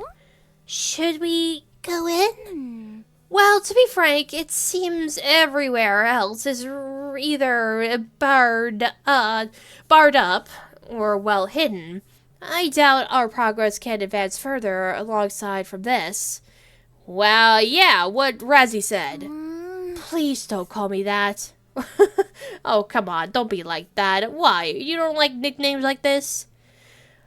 You made your way into the next room. Oh, and now we're in this room right there. This definitely looks like some sort of weird lavatory system area. Dink, dink. Shh, guys! Can you hear that? Dink. You turn to the source of the sound. The table in the middle of the room was making slow, quiet, but noticeable noises. Something was on it, but you couldn't quite make it out. You motioned with your hands for the others to follow you, creeping ever so gently towards the source of the small knot of sounds. As you came closer, you saw a humanoid shape. Curiosity got the better of Azur, who didn't hesitate to press a small button at the side of the table. This moved the subject of the table to a more viewable position. Oh. Oh! A puppet! Creepy. It could have been much worse. Oh, what is that? Hello? Who are you supposed to be? A puppet seems to be made out of something glassy. Maybe porcelain? It looks like if you touch them ever slightly, they would shatter. On their chest is a number 0, an engraved number of 0. Oh, what do you think the number means? Unclear. Design version, perhaps a counter of some kind. I mean, I do like the hair, though. The hair looks flawless. Interesting. So basically, these are like these weird puppet things. Like, they're making puppets in this household. Something about this doll was troubling to you. You couldn't figure it out. Was it the eyes, the teeth, the hair? The hair. The way it curls, it looks like yours, in a way. Guys? What? Guys, look what I found! Raspberry said in a whisper yell, holding up a piece of paper in her hands. You and Azur look at it, still hovering over the doll like a being in front of you. The prototypes! A pitch! The prototypes, a pitch. The questions that have been plaguing the minds of everlasting members for years. What do we do when Witch Society is made up of only us? How will we get external work done? Have finally been answered. Introducing our new prototypes. Beings completely incapable of using magic, filled only with a minimal amounts of essence necessary to function. These beings are perfectly moldable. They can make them however you like, and they follow suit. They're designed to follow orders and decline to be most loyal to whoever gives them. For things like paperwork, coffee runs, and even manual labor, look no further than your local prototype to get the job done. Name, pending change. Gears, the Inventor Witch. Gears, the Inventor Witch. Wait, this is an everlasting base? Azur looked extremely concerned. Notice your panic. He looks like he was regretting all of his decisions leading to that moment. Yeah, now you think so? You look back over the doll, the prototype. Their head turns to you. It's alive? Ah! Azur quickly grabs you and threw you behind him, placing an arm in front of you protectively. Stay back! What is that? You would have peeked over Azur's shoulder. That thing was reaching out towards you. We need to go! Now! Azur grabs your hand, and the three of you darted back towards the entrance of the facility. None of you dared to look back. This was the proof you needed. Something was wrong here, and everyone is in danger. Oh, so yeah, basically the whole camp is running a secret facility to make prototypes. Oh, well, that can't be good. In the end, the three of you argued against yourselves on what you should do. On one hand, you didn't feel right just doing nothing, pretending like you didn't see anything. On the other hand, you three were stuck with no connections to the outside world until camp was officially over. So, you all agreed to keep it a secret for now. The next few days went by agonizingly slow. Then, when it came time for your parents to pick you up. You told your mother. She was a detective witch, after all. If anyone could help the most, it would be her. You didn't even wait until you were out of the pocket dimension. It was the first thing you told her. In retrospect, maybe this was a mistake. She started giving the camp counselors weird looks before calling for backup. So, not all of them were there at the time reinforcements arrived. Notably, Council Berkshire was nowhere to be seen. You sat outside of the porch with Raspberry Azure as the various adults asked for questions. You were surprisingly accustomed to this by now. Hey, kiddo. Oh. You holding up okay? Oh, Clarity!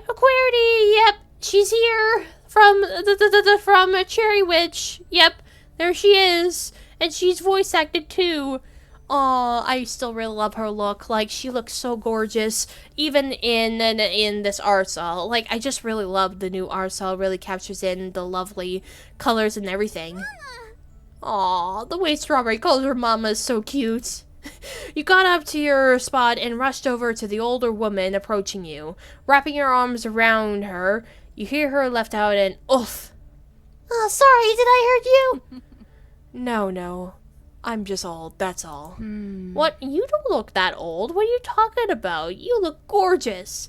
Don't worry, Strawberry. It seems like no one is down there anymore. Nothing's gonna hurt you, okay? Miss Inquiry! Inquiry.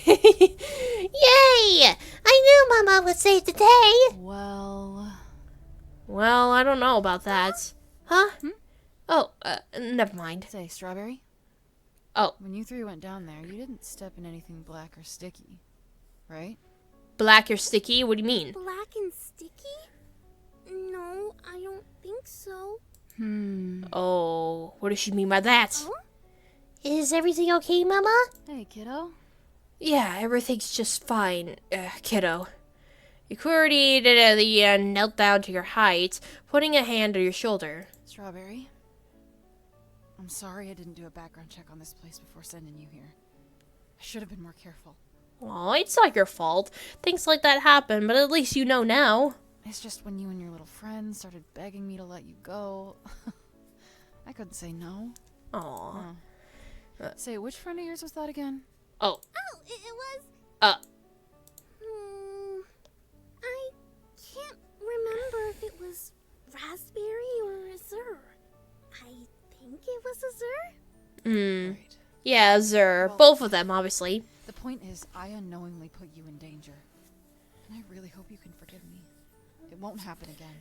Aww. Forgiveness granted. This is so cute. I love it. You giggled, happy to be in the safety of your mother's arms again. Yeah, you miss your mom. Yeah, I do, and now we're back to reality. Reality faded in around you slowly. Yeah, I remember that. It was freaky. That doll, prototype. No, it couldn't be. Dude. You were thinking the same thing I was, right? It's definitely buttons. Now that I think about it, they look the exact same. Yeah, I mean, definitely. I mean, maybe.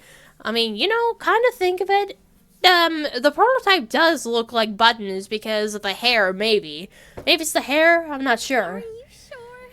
So, Memoral's assistant is just an everlasting invention pretending to be a witch? Don't know. But why? This still doesn't make any sense to me. Raspberry calmly walks over to the sink, reaching down to press the hidden button that triggers the secret hatch to open. Clunk. Some things never change, huh? All right. There we go. Now, shall we proceed? Oh, and they're going back to the facility, aren't they? Yes, ma'am. Strawberry, are you alright? I... Have either of you heard from my mother recently? The questions have been bubbling inside of you since the moment you saw the girls. It never seemed to be like the right time to ask, but you couldn't hold it back anymore. You needed to know if she's okay. Oh, Miss Accordi is perfectly fine. She and I spoke not too long before this all broke down.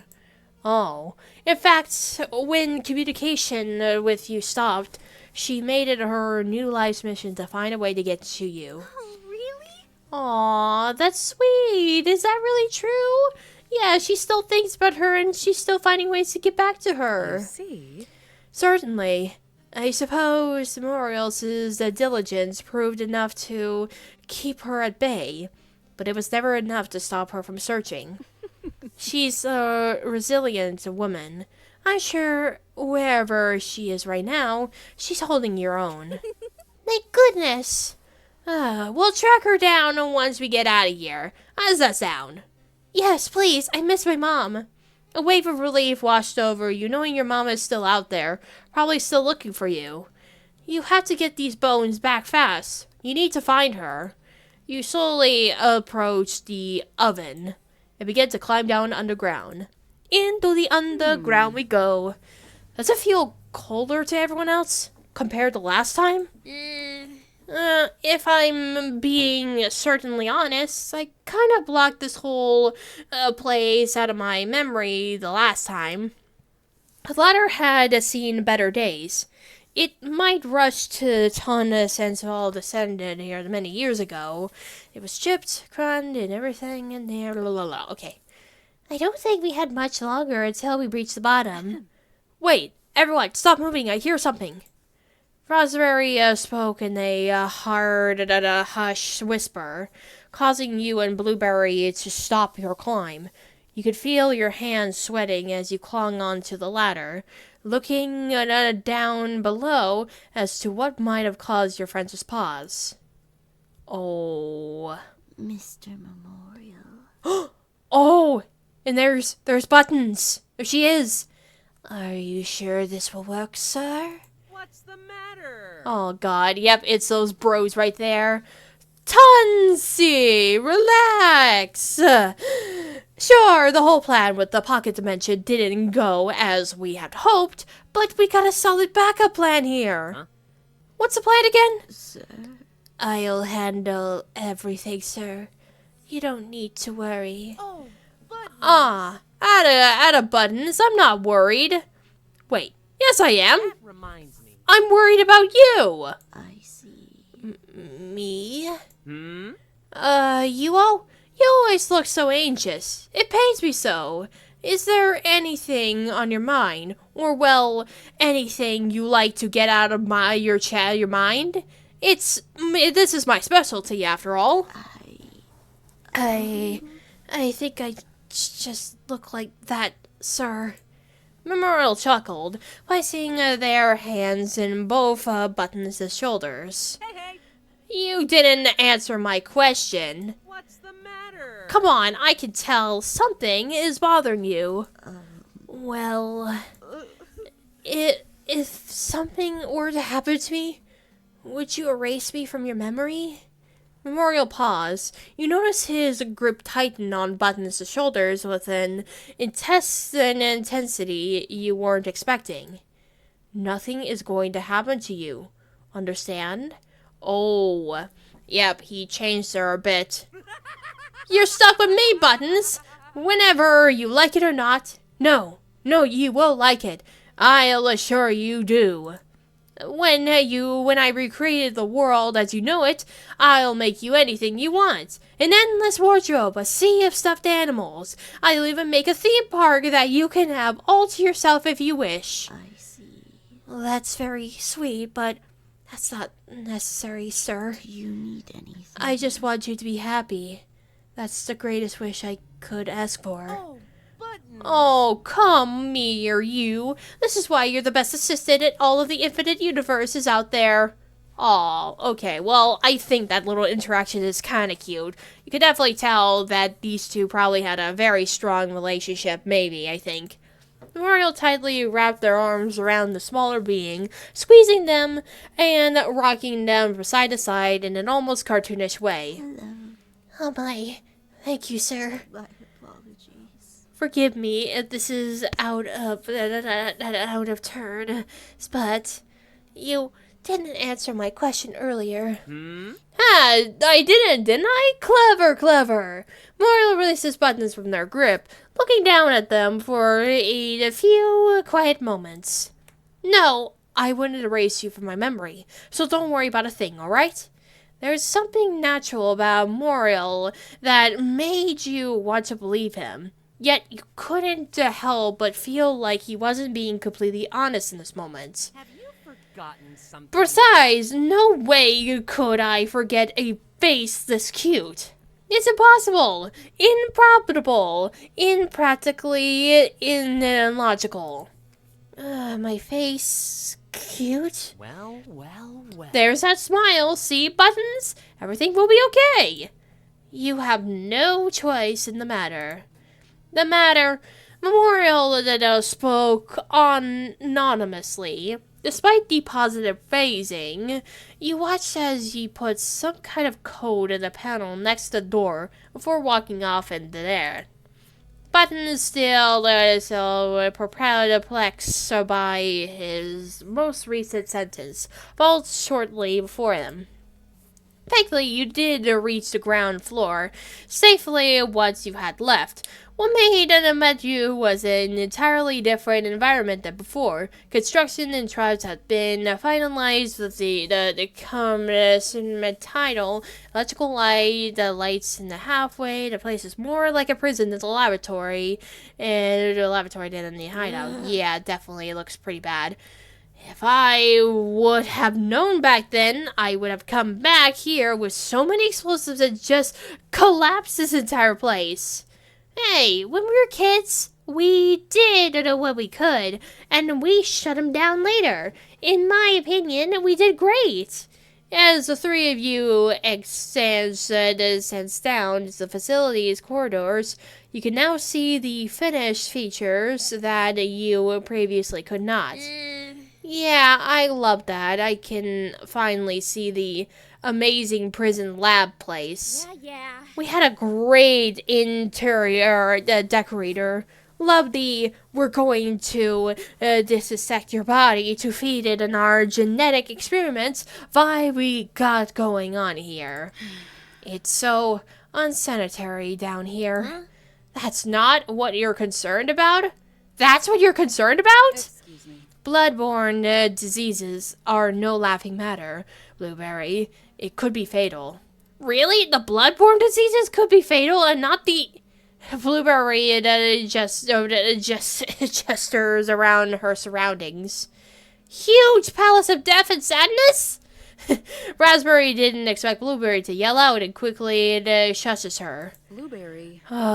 Quiet! We have no idea what else is down here. On. This place looks abandoned, Raspberry, and it's not like Moriel doesn't know where we are.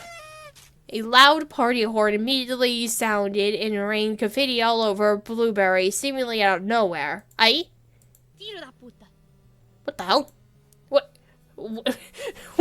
What? We think through the mess before you. Your progress is halted by a metal door locked in an electric keypad.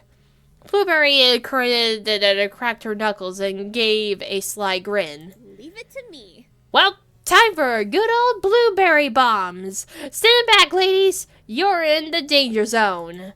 As Blueberry reaches towards her belt to pluck off some blueberry explosives, Raspberry snatches her shoulder. This is illogical. Hold it for a moment. Look at the ceiling. Raspberry pointed upwards to the huge cracks that lined the ceiling. If you aren't cautious, any disturbance to the foundation of this structure could cause this to collapse and crush us. Damn it! All right. I suggest we investigate the area with any other points of entry or methods of. You notice a strange collection of shapes as stats above a small keypad next to the door. You trapped on Raspberry's shoulder. Could that be anything? Oh, maybe. I see. Raspberry leaned in further to examine the markings, putting her hand on her chin. X plus Y minus Z. I think this might be a math equation. Math as security? Who would put a math problem as secure? Another loud party horn sounded. It startled Blueberry. Right, I get it, asshole. What? Who keeps doing that? Alright then. Oh, okay. Gotta definitely save it right here. Just in bloody case, because we may never know what may happen. Alright, so we have here like different areas we can go to. So what do we honestly supposedly do around here, I wonder? So is there like different areas here? You walked into the empty cells. Memories of the trapped of your sister's workshop echoed through your mind. You quietly stepped out of the cell, too risky. Alright, so what about here? You noticed Raspberry within the empty cell, staring up at the ceiling. Walking over to her, you cleared her throat. Raspberry. Did you find something, Raspberry? Look up there. Did you see that too? The red markings. Oh, clue. What does it say? You see? If my eyes are mistaken, I believe it says 1008. Oh, 108. That must be part of the math equation. Thank you, Raspberry. Yep, so math equations. Alright, so you walk into here, memories in there. Okay, so that must be something. And there's still more around here. Drip, drip, drip. Anything around here? The control panel for some reason. Yeah, so we got one right there. Taking a deep breath to try to dry some of the substance up. Alright. Oh. And there's this one. 237. Okay, 237. That's another one that we found right here. Guys, I just hit something. I didn't know what's going on, but... Oh. Strawberry! Something's wrong! Very wrong! Wait, what? That cell that Raspberry was checking... Yeah, it just locked her in. Wait, what? You grew pale. You set up in one of those sick traps, didn't you? What just happened? Mate, oh my god. Ooh, the Blueberry grabbed your hand and pulled you towards the cell the Raspberry was now trapped in. What had appeared between you and your friend was a thick magical barrier. Raspberry tried speaking to you from behind it, but you couldn't hear her words. Should we try to blow it up? I don't know. No, I remember Raspberry said any big explosive could cause a roof to collapse. We gotta figure out something else out. You tried to think on different ways you could break through the barrier when you suddenly heard a loud banging. Raspberry was panicking and pointing upwards. You stepped closer and looked the head against the barrier to see. The roof of the cell is coming down fast. Wait, what? Oh no. Blueberry, we gotta hurry. The ceiling's gonna crush her. Are you kidding me?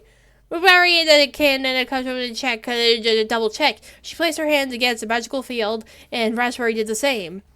Don't worry, we'll get you out of there, I swear. Blueberry turns to face you. What are you thinking, Raspberry? Do you need anything? Maybe you press the switch again, it would reverse? Worth a shot. Blueberry went over to the panel and pressed down the button again. Nothing seemed to happen. You could hear desperate banging from the seal. Oh no, Did we just screwed it up, I think. God dang it. I'm blowing the thing open. Oh no, don't do it! No, that's going to... Bro! I don't care. Either Raspberry comes with us or we don't go forward. Oh no, the trap had descended to the point where Raspberry was crouching. You were running out of time. It was either this or nothing. Blueberry stood up and motioned Raspberry to do the same. She pulled out the remote device to activate Blueberry the bomb she had just set down. However, once she pressed it, nothing happened. What? Why is it not? Blueberry continued to press the button, but it wasn't responding. Hang on, I gotta go check what's up. Right when Blueberry came to the barrier, the device chirped. The explosives that followed through blew Blueberry back, pulling her into a flaming corpse rotting through the air. Oh, what? Bro, are you serious? It just broke down before, and then now it just exploded when she came closer? Oh my god, bro, you've got to be kidding me. The barrier shattered. Raspberry now was on her stomach, trying desperately to crawl to freedom. But it was too late.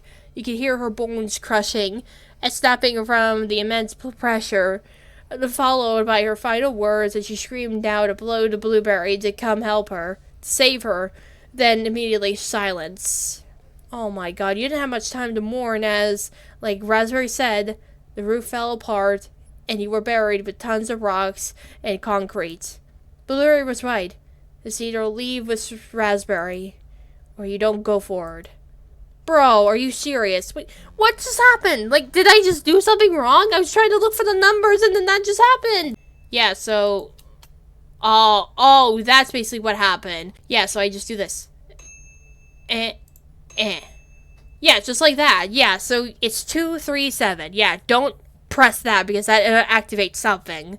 Yeah, 237 and 108 for the red one. Okay.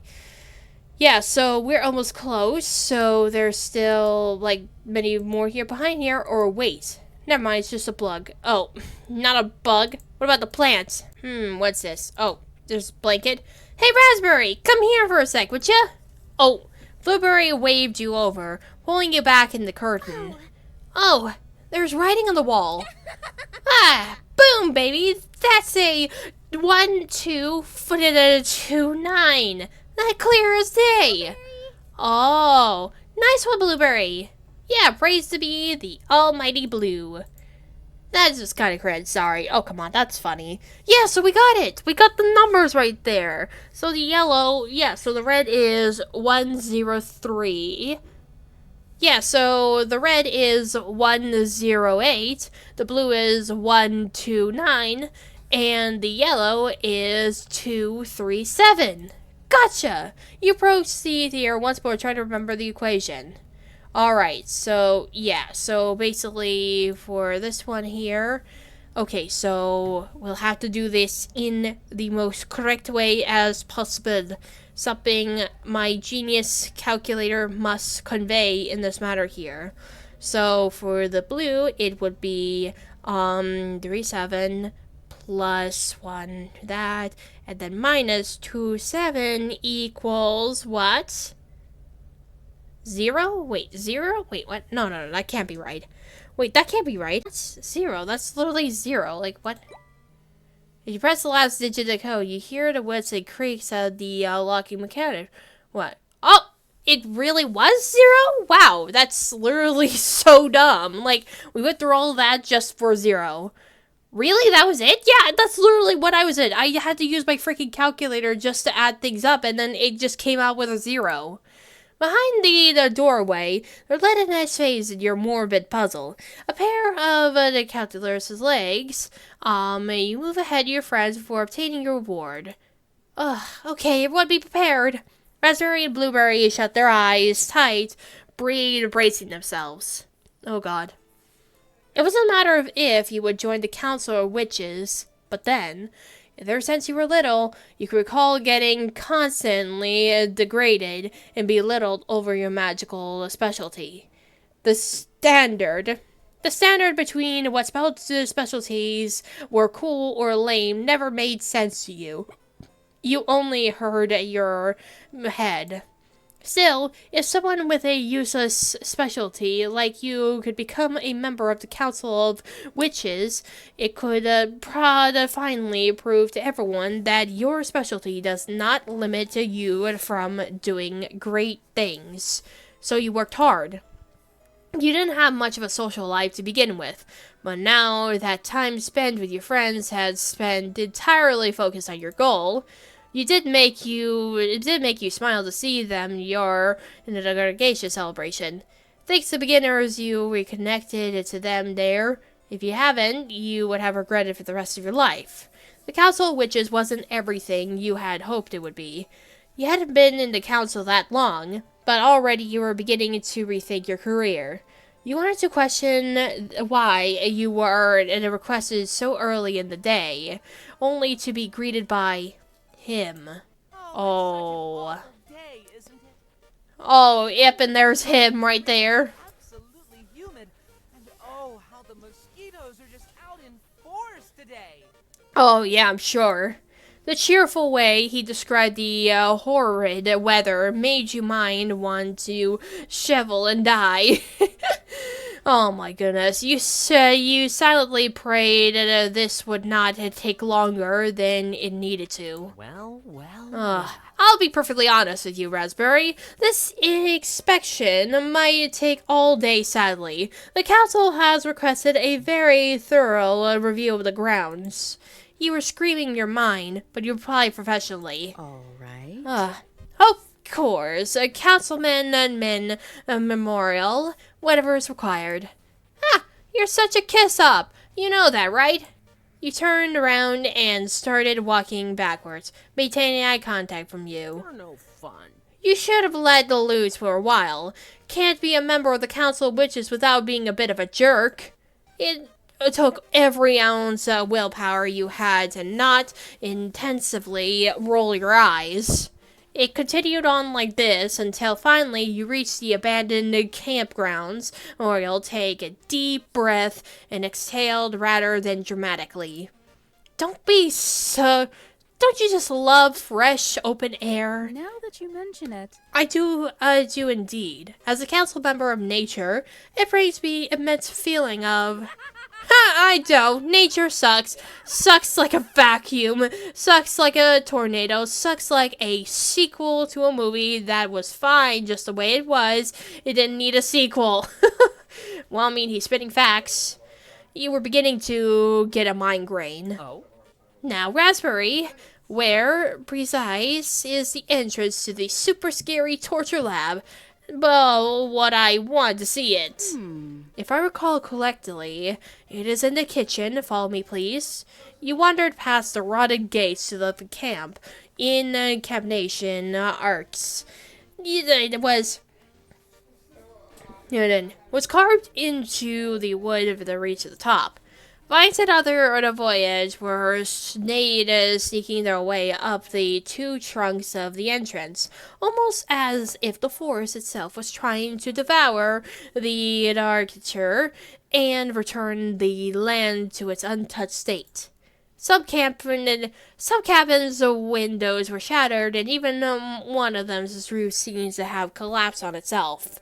Seeing the place that once brought joy, not just to you, but the other children as well, reduced to what was heartbreaking. As you entered the kitchen, you could see various vermin retreat back to hidden nests in cracks and crevices. A long dead rat had met your gaze, their guts spilling out and creating a disgusting sludge puddle. Ugh, gross. We don't need to know that. Well. What a nice home-cooked meal. Just like Mama made him, wouldn't you say as well? What, are you talking about the rat? As he turned to you, you could see the flies buzzing around his mask. He didn't appear bothered by the slightest. So, the entrance, where is it? You were so stunned for a second that your foes for the expedition escaped you. You shook off the weirdness and recentered yourself. Of course. Wait, are we playing as Raspberry? I just noticed until now that we're actually playing as Raspberry now. Oh my god, I'm so silly. You see? We came to help our friend Strawberry, who was at the time dealing with issues with her appetite. We found that almost like complete coincidence. You reached under the sink and pressed the faded silver button. Gunk gunk. The old grown machinery signaled the activation, and you descend down the ladder into the facility. And then we're here now, of course. We ventured down here originally to see if anyone was in danger, but truthfully, I think it was out of the sense of pure curiosity. Curiosity kills the councilwoman. It's lucky you girls wouldn't die, or worse, killed. You return his unsettling joyfulness with an awkward laugh, continuing forward. Yes, well, we came down here. We didn't find much apart from the series of eerie life-size dolls. Memorials stopped almost immediately. The entire atmosphere unexpectedly changed. He responded in a uncharacteristic cold tone. Oh? Dolls? Now that you mention it. Well, more like puppets, mannequins, something of a sort. Technically, we only found one. Mario giggled once, when twice before he exploded in sinister hysterics. He spun around and lunged at you, grabbing your shoulders so hard it hurts. Whoa, what the heck? Mannequins? Harlequin? Poliquins? That doesn't rhyme. You should fix that in the next update. What are you talking about? I don't like you, Raspberry. You're not as fit of a fibble. Not as sharp as all of the other tools in the shed. He lets you go and gestured wildly to the facility. Have you forgotten? This whole facility cannot possibly go to waste. No, not in my grand plan, it's not. Murderers, descendants, thieves, even the jaywalker or two, if I'm feeling silly. All will come here. They'll reach at all their chests and rip their beating cords out of their bodies. Are you implying you wish to make use of this facility? Not just use it, choose it, fuse it, lose it, abuse it. What? You can't be serious. That's torture, cruel. You are condemning so many people to this agonizing death. Memorial shrugged. Whoops. So what? A criminal is a criminal. An everlasting unending do it is so many incidents, right? Why not match them? Yeah, this guy's very twisted. We're in a losing battle against those terrorists, so we have to send a message. A painful message. A scary message. A lovely little message confessing your undying love and devotion and... Oh my goodness, did I not give them that? I sure hope I did. Oh my goodness. Mario seems to be thinking to himself, forgetting the horrible things he had said moments before. He looked around the facility, then back at you. What were we talking about? Oh my god, what the frig? There's no way you're a Council of Witches member. There's just no way. Yeah, she literally said that. I rigged that. What? Well, I rig everything. Did you forget my powers are essentially just super gaslighting people? Oh my goodness. So, you mean you've done nothing but lie and cheat your way to the top? Have you forgotten something? Jeez, I thought you were a politician. Shouldn't you be used to this by now? Man, I wish Buttons was here. They never interrogate me like this. I cannot allow you to go forward with this unethical, delusional plan. I cannot allow you to go forward with this unethical, delusional idea. I will gonna be discussing your transgressions with the rest of the Council of Witches.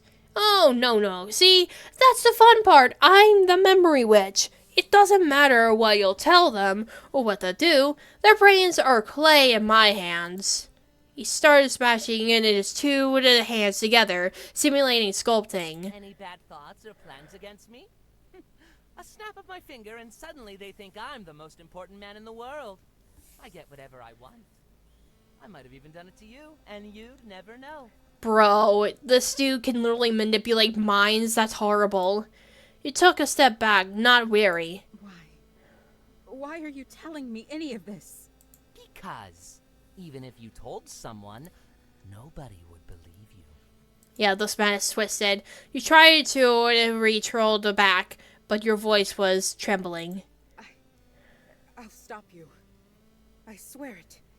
This is a misuse of your status and duty. You are a sick man who needs to be put in a treatment facility. Go ahead.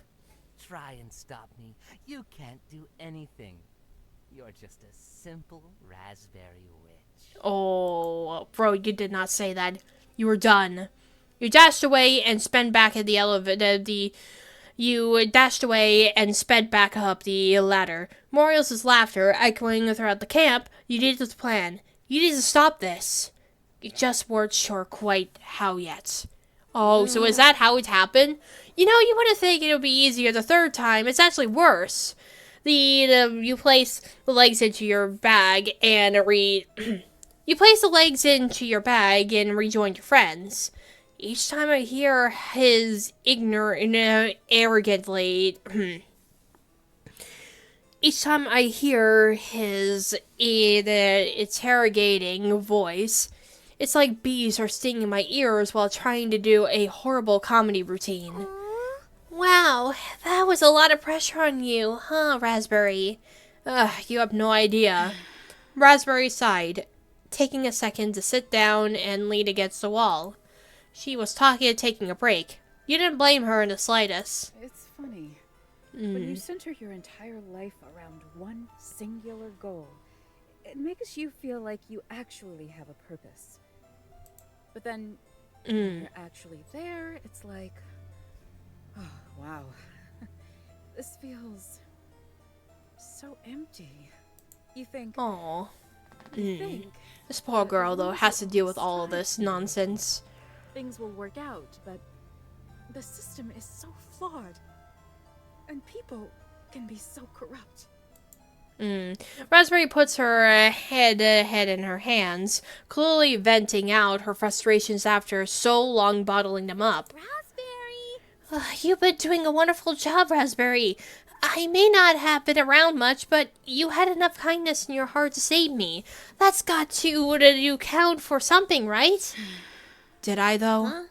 Yeah, it was like an hour ago. No, I mean, the strawberry you spent so long alone in. Your breath hitched as Raspberry shook her head, choosing to start a new sentence instead of fixing the old one. I wasn't there enough for you, nor was I there enough for Blueberry. Strawberry, fighting for people like you to have a better standing in the world, well, maybe in some ways you've been my main motivation to accomplish this dream. Blueberry, I couldn't be more proud to call you my friend. You're incredibly strong for everything you went through with your parents and your specialty. You see? It was your strength that made me realize just how important my dream really was. Girls like us, we shouldn't have to be ashamed of ourselves. But I feel like I left you both behind. When the apocalypse broke out, I realized that I barely made a dent in the world. But I decided then and there, if I was going to accomplish anything in my life, it would be to protect my friends from Muriel. Aw, Raspberry, you didn't leave us behind at all. We've always been there. Thing. Yeah, are you kidding? We attended all of these debates, every ceremony, even those times you read books to kids at your parents' library. We're like the #1 Raspberry and a Dick Rider. Whoa, what? We're like the #1 Raspberry. Oh, okay, what the frig? Don't say that. You know Raspberry doesn't like those phrases. Yeah. Fine, sorry, we're the #1, the Raspberry fans. Yeah, Blueberry over there is so rebellious. But even though you were busy a lot, we never held that against you. Yeah, we've always thought you were doing as cool as crap. You call me a nerd every time I made an achievement. That's how I show my love, by calling people nerds. Aww. Almost perfect. That's just so sweet right there. I love it. Say, not to change the topic, but why did you think he keeps having us rely those memories? Who knows what thoughts lurk in the minds of the mad? If I had to guess, he's just screwing with us because he thinks it's funny, the sick bastard. Blueberry began cracking her knuckles. Kick your ass! Which is why we need to go and knock his teeth out. You and Blueberry reached a hand out to Raspberry. She took both without hesitation, getting herself back up to her feet. Okay. Raspberry? Oh, sorry, just speaking to myself. The three of you descended deeper into the hideout. Oh boy, what are we gonna find in here? The three of you progress further, already weary of whatever tricks this room must hold. Oh. Wow, this does not look nice. You know this room is where it happened after all. You thought you would be prepared for anything. Absolutely anything. As until you caught a glimpse of a familiar green coat. Who that? The green coat person? Raspberry placed a hand in front of you. She adjusted her glasses, squinting her eyes at the figure. Excuse me. Who are you? I'm not sensing any magic from your form. Huh? Huh? Did you think a human from SUI somehow got into this dimension? No. That's not them. You felt the tears well up inside your eyes. Why? You took their bones. Now you dress like them? My best friend. Oh, no. They're dead. You're just doing this to be cruel. And I don't understand why. Oh my god. This was a bad idea. Oh? What? Buttons! Oh, yep, there she is right there. The figure removed their cloak, revealing themselves to be the dressed-up witch you had countless unanswered questions about. Please don't cry, Miss Strawberry. I still don't really understand what you're doing. Or why, but please stop. Oh, you butthole! You made a strawberry cry! Kick your ass! I'm gonna flatten you like a pancake! My apologies. I'm sorry. I'm sorry. I just... this plan made more sense in my mind. Now that you mention it, I don't mean to insinuate anything negative nor come off as rude, but do you even have one of those? The poor figure in front of you began to shrink into themselves, looking very self-conscious. I have a mind. I think. So they gave the prototypes working minds. Interesting. Prototypes? This is like actually painful to watch. How could you? You took a few steps forward towards Buttons, practically seemed seething with anger. You couldn't remember the last time you had gotten genuinely mad about something. No, miss, I didn't mean to upset you. They were all I had of my storied place. The only thing that kept me together. They're the reason I'm still here and you're parading around with their coat. Oh my goodness, yeah. Basically, when she was wearing the coat, that probably triggered a freaking PTSD towards her. Like, she has witnessed so much stuff, and just to see her wearing this is just probably triggering, obviously. Then you saw how scared Buttons looked. It brought you back to a certain time, cowering in the kitchen, just as scared as helpless. Oh. Fuck. Aw, sweet girl cussing. Ridiculous. Oh. You took a few steps back, holding your face in your hands, and you regained yourself. It appeared as though Blueberry and Raspberry weren't sure how to process this either. They looked shocked. Understandable, considering you weren't the type to swear. You hate using swears yourself. You didn't even know how that managed to slip out. It's just what they would have said. You took a deep breath and trying to compose yourself. Do you want a do-over, Buttons? Would that be okay? You nod. You nodded, a bit embarrassed by your display of a perfectly normal and justified emotion. Oh, come on. You can't just... No, go on. Just start over. We'll pretend that we didn't see it. Raspberry. Oh my goodness. I'll just exit the room and come back. Oh my gosh. Button scumbled out of the room, nearly tripping over their own feet as they walked out. Yeah, so basically you're going to rehearse again. The three of you stood there in perfect silence, both to be broken of an annoyed groan from Blueberry and faint giggles from Raspberry after a full 60 seconds had passed. Buttons emerged again, limping into the room with a nearly defunct green coat in their arms, and a human skull resting on top of it.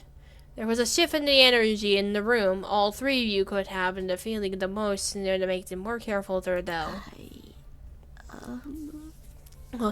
I went back to your bakery and got the cloak. Forgive me for wearing it. I like dressing up. Are we really entertaining this? Blueberry whispered, looking at Raspberry and you with a quizzical look. You looked over at Buttons. Truthfully, you didn't know much about them, nor the role they play in all this. Whenever you saw them before, they always seemed to be so scared and uncomfortable around you, but now they were so friendly. I just take that back now, thank you. You smiled sympathetically, reaching your shaky hands out to take what was originally yours. Until Buttons took a step back, clutching the items close to your chest. Wait, one moment. Miss Strawberry. I need to speak with you first, please. You gave Raspberry and Blueberry an unsure look. Wordlessly, Raspberry grabbed onto your hand and squeezed it. Oh, I'm sorry about the forest. You squeezed Raspberry's hand in turn, resisting the urge to break down into tears once more. But I spoke with Mr. Memorial and... Miss Raspberry. Well, Miss Raspberry, can I ask a question? All right. I suppose you may, but I cannot guarantee an answer. How is it that witches are made? Oh. It's a fascinating topic, actually. 3 or more witches, usually a member of the Council of Witches, perform this ritual where they extract matter from the remains of a previous life form in order to create a new one. Could the remains be anything, Miss Raspberry? Well, the more complete the remains Oh. are, the better. You couldn't perform it with just a singular hand or even just a brain. You need something a bit more. Oh. That's really how it all takes right there? Seems pretty complicated. I see. Then this might just work. Huh? Oz, wait! Raspberry, is that why you brought the bones with you in the first place? Dude. We can't possibly bring a new witch into existence with Memorial ass going on a genocidal rampage. Don't forget, After you get the skull, you have a complete skeleton. Mr. Memorial. Oh, Mr. Memorial said he would be willing to spare one more witch. Could you choose to come with us? Oh, wait, so this whole thing with the skeleton and the cloak, trying to resurrect somebody, is that what she's trying to do this entire time? That's to say, he would be more than willing to reincarnate your companion into a witch, but only if you leave with us. Now. You pause for a moment, uncertain, certainly, that you painted across your face. Oh, well, yes, I didn't know about the ritual, and maybe that's why I brought the bones with me. But I can't just leave Raspberry and Blueberry behind, Buttons. Surely you must understand that. Isn't there any way they could come along too? My apologies. I'm afraid not, Miss Raspberry. Miss Blueberry and Miss Raspberry were not extended the same invitation that you were. This is illogical. Something's not right here. I'll say the whole mess is confusing. And what's your deal with Strawberry anyways? She ain't got nothing to do with you. Buttons flinched, stumbling backwards. They started shaking even so subtly before their gaze returned to you. Miss Strawberry. Aw, please don't go. Please stay. Let me make things right. Your eyes drifted down to your skull here. Oh. Oh, God. We gotta save Nayu. Well, I think this is actually the first ever time we actually got to something like this. So we can either go with Buttons or stay with our friends. Well, let's go with Buttons and see what happens. You look back at your friends, then at Bubble and Buttons. Are you sure? Can I just look at them? You asked this question with a tired expression in your eyes. It was one that your friends had much pity for. You really must have been an awful person, huh? Buttons took a step closer, holding out the skull on top of the cloak for you to see. You could hear what your friends were saying over your shoulder. You knew they were speaking to you, but all you can hear was the loud ring in your ears. You miss them. You miss them more than anything. Yeah, talking about probably the character from the last game, us the player maybe, or probably someone else. When were the others when you were alone? You can't leave them alone. Not after everything they did for you. Wordlessly, you looked up at Buttons and subtly nod to them. Buttons didn't seem to expect this answer from you, judging by their shocked expression. They grabbed your hand, dashing out of the door while dragging you behind them. Huh? Oh, hey! Strawberry! You hear your friends call out to you, but you kept running. They both were powerful witches, and you fully expected them to catch up with you. What? That was until Buttons pulled you off into the side room, where you seemed to have lost them in the chase. It was dark, the only sounds being that of your own erratic breaths. Buttons, are you still here? What? Oh! What? You feel something sharp stabbed into your neck. What? You couldn't breathe, choking on your own blood as you would have felt it pour out of you like waterfalls sustained down a mountain. Falling to your knees, you head onto your throat, desperate to stop the bleeding to save your own life. Wasn't the whole point of this to save your own life? That's what you get for being selfish, you thought to yourself. You deserve this more than anyone. You collapse onto the ground as the lights flicker, finally illuminating the room with the light of your own eyes faded. Oh! Bro! I am so sorry. Bro, why'd you do that? Please forgive me. It was the only way. Oh my gosh, you freaking just killed him! Please don't hate me. I didn't want to do this. Oh my god. This plan, all of this, it's all Mr. Memorial cares about. Oh my god. Buttons basically listens to everything that Memorial says to her. Like, this poor girl's just been manipulated. She does seem like a very sweet girl, but she's still under the influence of Memorial that she killed us. Like, oh my goodness. This poor girl. I mean, why? Why, Buttons? Why? I couldn't betray him. Oh. I couldn't let him down, not after everything he's done for me. Oh my god. I'm sorry. I'm so sorry. Oh. Oh my goodness. Yeah, so that's basically what happens if you actually go with Buttons. She'll basically kill you and stuff. Okay, now that we already did this one, time to actually see what happens if we actually stand with our friends. Just be with our friends. Thank you for the offer, but I am not abandoning my friends. That just wouldn't sit right for me. I see. Pity. I wonder if they feel abandoned right now. Buttons held the skull up to their own head, expecting it thoroughly.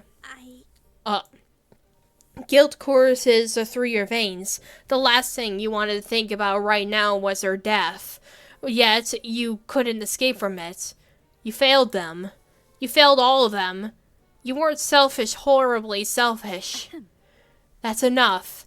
You were snapped out of your own thoughts when you felt a gentle squeeze in your hand. This is illogical. Oh, this isn't adding up. The specific focus on Strawberry. What's the true reason for it? Yeah, I want to know that too. Yeah, me three. This isn't like Memorial's nod into instinctive necessarily take what he wants. So, sure, he's the type to play with his food, but this is too strange, even for him. He's dancing around an issue. Miss Raspberry. I'm afraid I'm just as clueless as you, Miss Raspberry. I cannot possibly believe that to be true. Now that you mention it, Buttons, may I ask a question? It's only fair, considering you asked one of me, right? The smaller being simply nodded, clutching onto the skull anxiously. When Memorial threw the blueberry across the room earlier, he aimed for me, not Strawberry. When performing an interview, in fact, he primarily focused on Strawberry. He even implied he would spare her life. That seems rather contradictory to his plan. Wouldn't you agree? Is that a question? No, I'm not finished talking. You see? If Memorial was truly dead, set on eliminating every witch in existence, then he should want Strawberry dead just as badly. But he can't kill her, can he? That's why he sent her to that suicide forest pocket dimension and locked her inside. Why else would you send someone to CUI unless you want them to end their own life? Huh? That's why he's been putting us through this big, elaborate game. He mustn't be able to kill her. It's the only explanation. Oh. Wait, holy crap, that actually explains a lot! Please don't do that. No, let's not jump to conclusions. Mr. Raspberry and him have no connection. It wouldn't make sense for him to be physically unable to cause her harm. That we know of. You see? His powers are quite literally manipulating memories. I wouldn't put it past him in the slightest to cover it up. Hey, guys, he's not here right now, right? He is nearby, I can assure you. And you don't have any magic. And there's 3 of us and 1 of you. Buttons looked at Blueberry, then Raspberry, then you. After a second of silence, then quickly stumbles out of the door again. Oh, taking the cloak and bones with them. Well, get back here! Oh, Blueberry shouts, running after them at top speed. It took more seconds for her to catch up, quickly panning them to the floor. Oh my god. You and Raspberry quickly followed behind her, surrounding the pinned-down being with varying deadly expressions, all of them some form of upset. I've been watching to do this the whole damn time.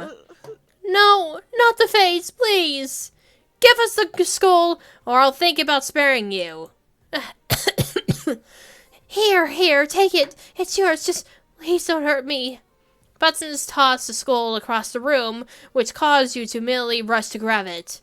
Sliding across the floor, you hesitated to look at it.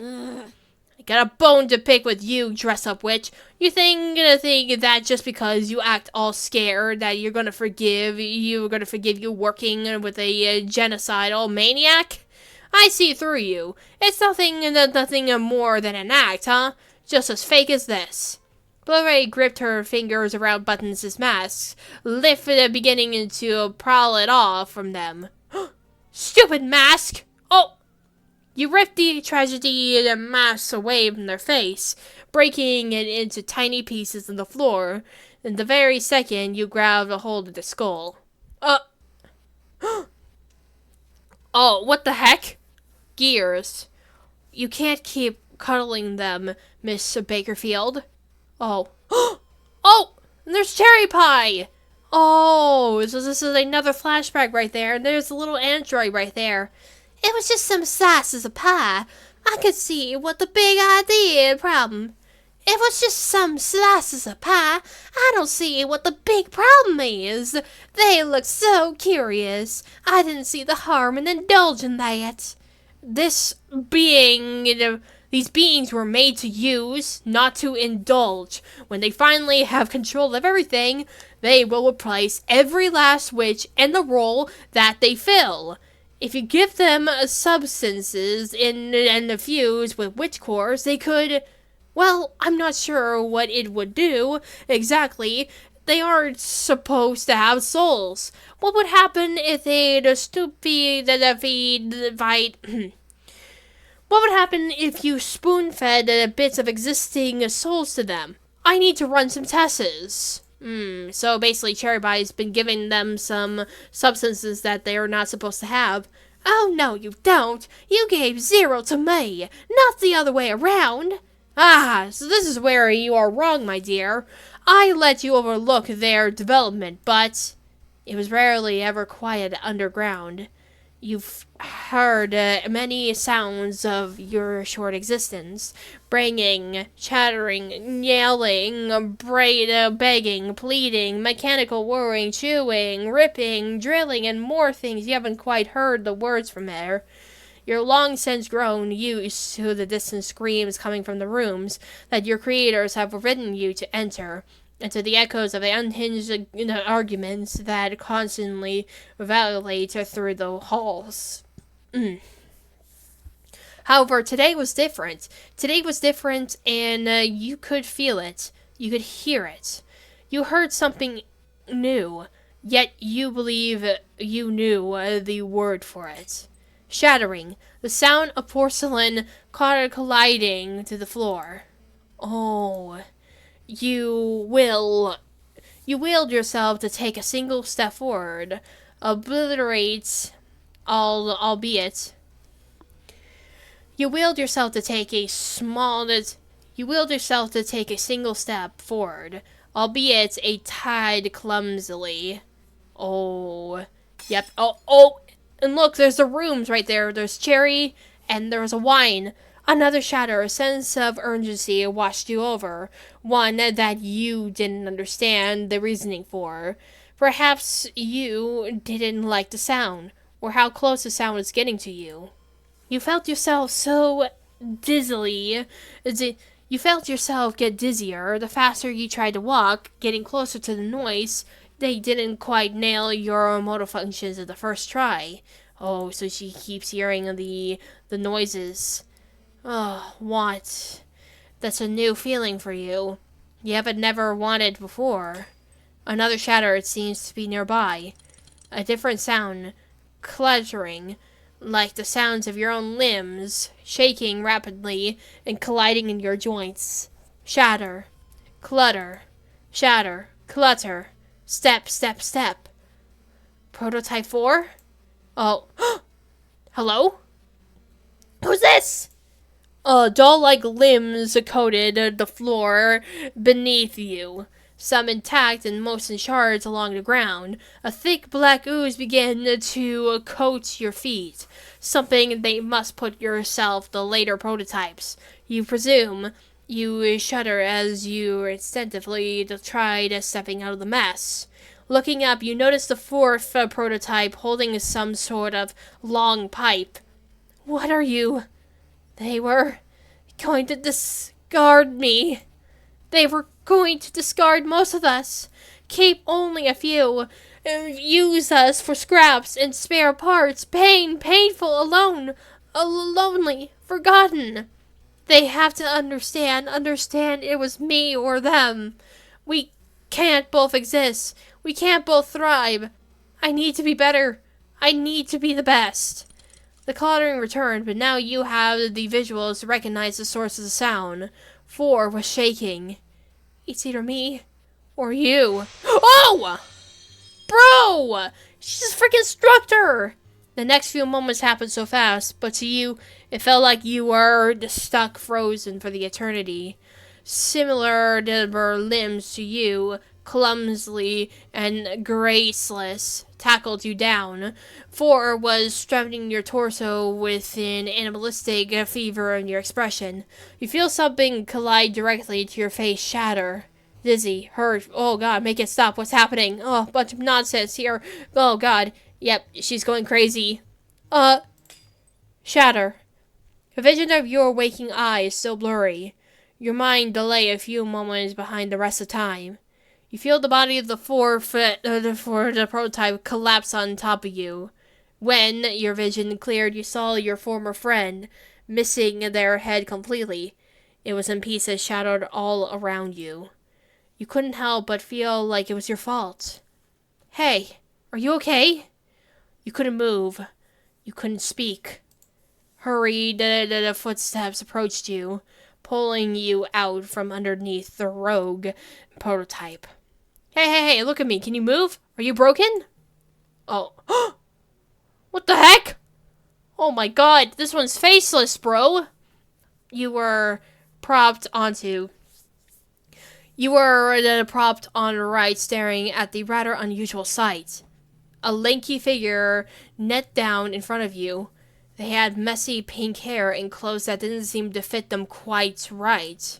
The skin around their face, well, it might be more accurate to describe it as a lack of skin. Ugh, so wait, you're faceless? What was this? Wait, you have the same exact hair as Memorial does. What the heck?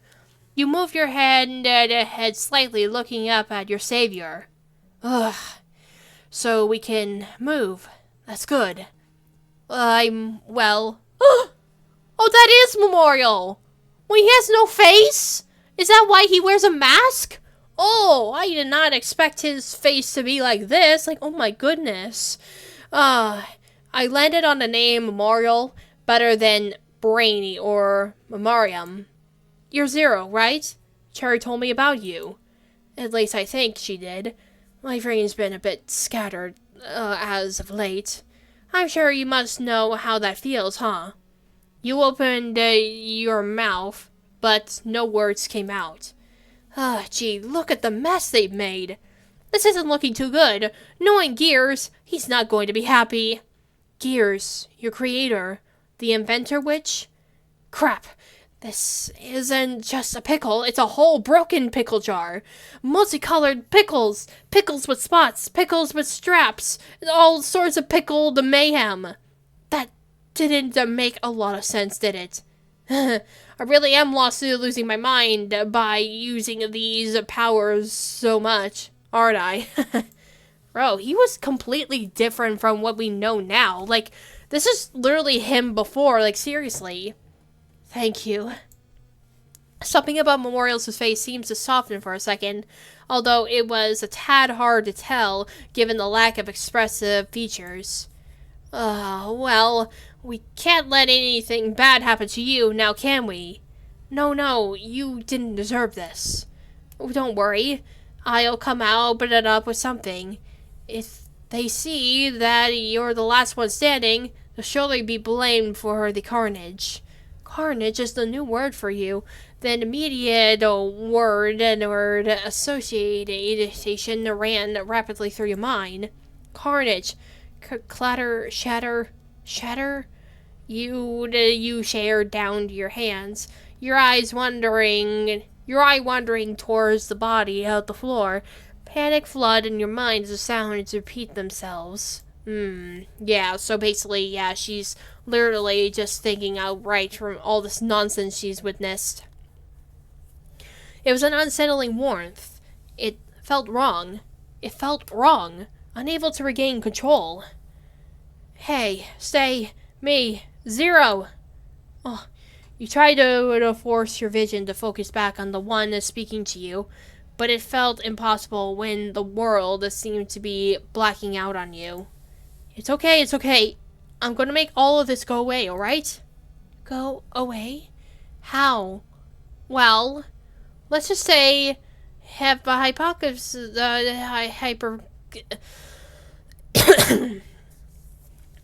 let's just say, hypothetically, you got the ability to turn into a witch, like Cherry or Butcher. You would have a theme, for lack of better words. What would you want yours to be? Want? I'm not supposed to want. I had never wanted, at least not until today. Oh, and what is it that you want? I just want to forget about this all. You know, Zero, I think we might be able to help each other out here. My powers, I'm still getting used to them, but I think they might just do the trick. I can manipulate memories, I can make people forget, make people remember. I can change their memories to something horrible if I wanted to, and they would believe that an undoubtable fact. Oh, yeah, so this is when they introduce the powers, of course. Yeah, so basically he's explaining about his powers towards her. So I believe Zero is actually Buttons. Yeah, we did see in one of the flashbacks that the mannequin, porcelain something, is actually Buttons. The prototype version, obviously. But if I were to transfer that memory, it just might work. I could do this for you too. I'll hold on to your memory, and we'll never have any to recreate a collection that this event ever occurred. In exchange, you'll hold some memories of mine. It will keep them safe, especially from each other. How? With these? Oh, yes, the mask. Yeah, of course. They basically introduced us with the mask right there. You looked down and saw two masks held on towards you, one happy and one sad. I'll put our memories into these masks, and we'll wear them at all times to keep them safe. They'll also serve to hide your identity. You won't be a prototype anymore. You'll have to pretend to be a witch for this to work. What do you say? You can pick what kind of a witch you want to be. I'll even help you fake your powers if I have to. You thought to yourself, what would you want to be outside of what you were made to be? You tried to recall the happiest moments of your existence. You saw inside your mind's eye Cherry Pie. She had your closet open, and there were clips of her hair. She puts you in a variety of outfits that day, all while complimenting you.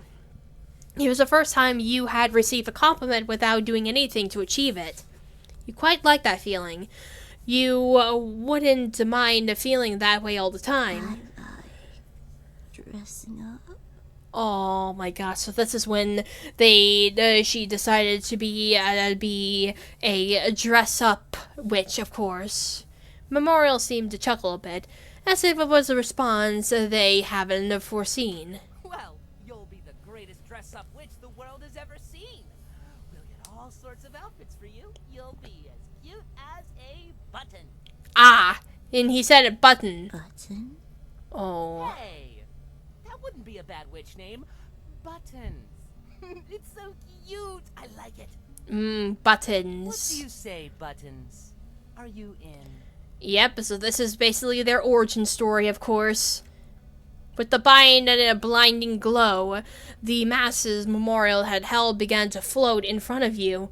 Extending from the top of your hero's head, a pink ball of light emerged. It sunk into the frowning face mask, which hovers closer and closer to you. You reached out and touched the mask. Aww. Hovering, handing the magical hair dyeing device of your girlfriend, you chuckled. Oh, and what's this? Hey, what the heck? Who's this one right here? Some sort of a new character right there, or... Wait. This one has the same jacket as Memorial right here, and she has pink hair. Here! That'll do it! Are you sure your parents won't get mad at you for this, Siren? Oh, Cyan. Cyan? Oh, this is a different character. Oh no, they're definitely going to get mad at me. Mom has a weird thing about changing your hair, and I think she's, morphic, or something, I don't know.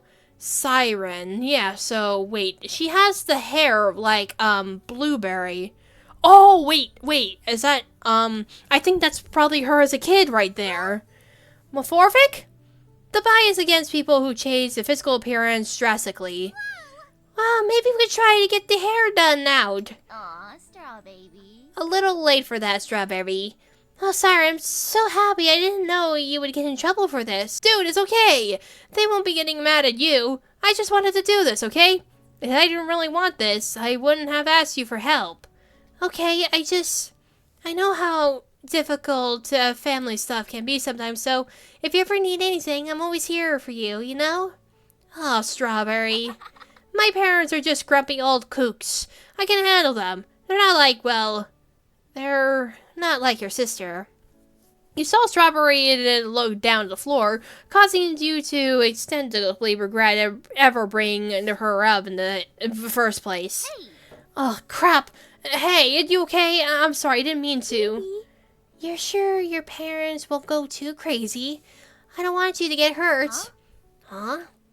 Are you scared Cherry's going to hurt you? Huh? Strawberry, here. Give me your pinky. You extended your own pinky finger on out towards her. You know how magical promises work, right? We're going to make one. But those are for serious things. They're unbreakable. And I am Aww. taking this seriously. Come on, give me your pinky. Aw, they're just exchanging their fingertips. So cute. You watch the anxious girl hesitantly extend her finger, the pinky finger, out of you as well. You interlocked your fingers, properly were ready to make a magical promise. A soft glow eluded the loop in circles around your hands, yet you didn't break eye contact with Strawberry. I, Cyan Onruweb, promise that I will never, ever let harm come your way. If I can help it, of course. I Aww. know I can't prevent bad things from happening to you entirely, but I won't let anyone physically harm you if I'm there, okay? But you can't just make a magical promise like that. Those are permanent. Raspberry said something awful happens if you break those. Aw, the glow between your hands faded. Your own smile winding. The glow between your hands faded. Your own smile widening. Aw. Well, too late, I just did. Seriously, I'm not going to let anyone hurt you. So no need to worry, okay? Aw, straw baby. Come on, lighten up. Where's that tearful girl I fell so hard for? What do you say we go and show Raspberry, yeah? You had so eternally bonded your soul to hers, the same contrast you would just picking a favorite cereal. Probably fueled the same impulsivity that caused you to steal your counselor's hair dye in the first place. Still, you fried Strawberry with the sense of guaranteed safety that caused her shoulders to loosen up. She seems anxious, sure, but scientifically less tense than before. A smile started to form in that face you adored so much. Aww, it's so cute right there. I do admit, pink looks so good on you.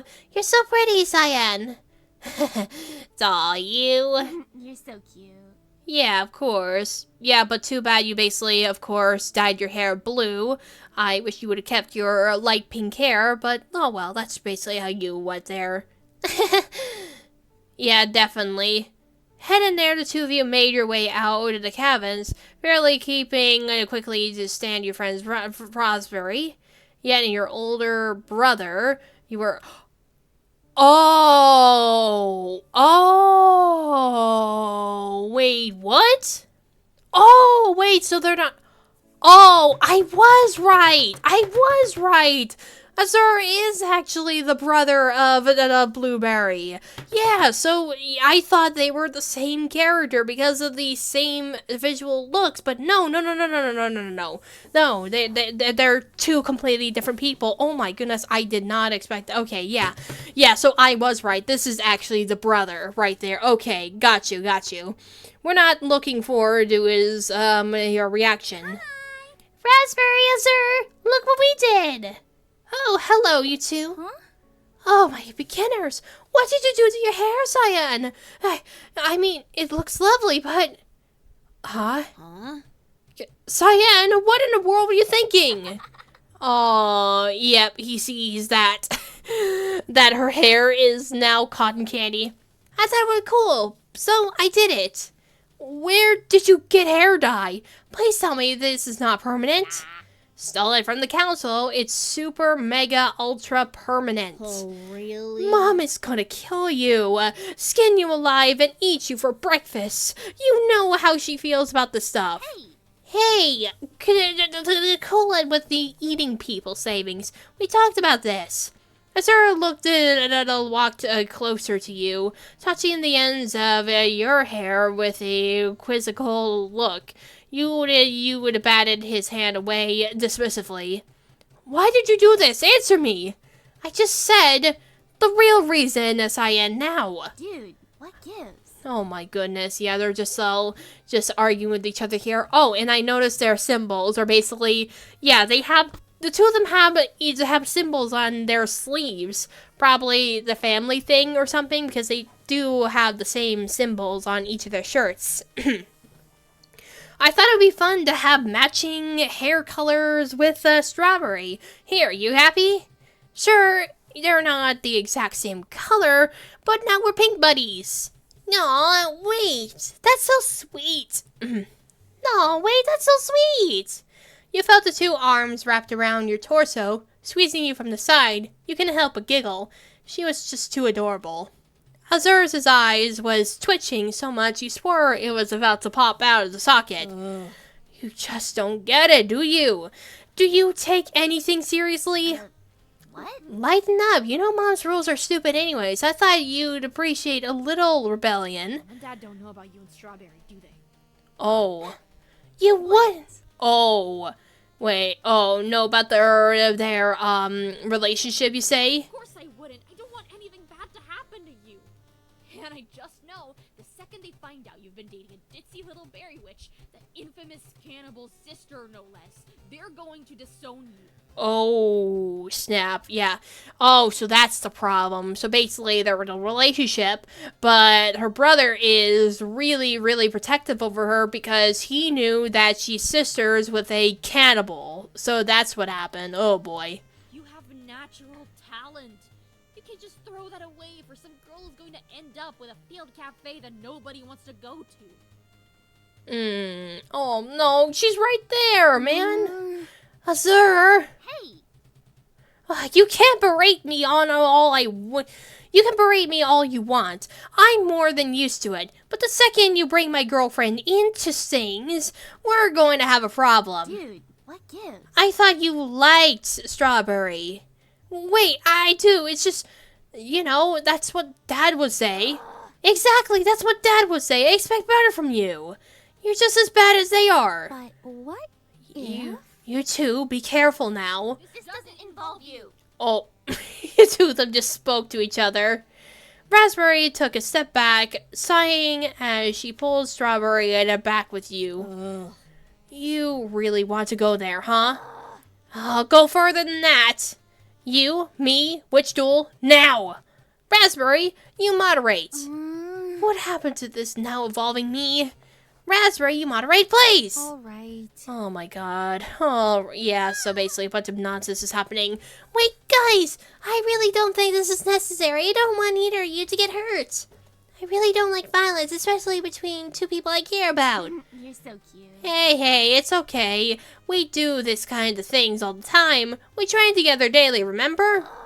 This is just a bit further than that. I will teach that AO a lesson.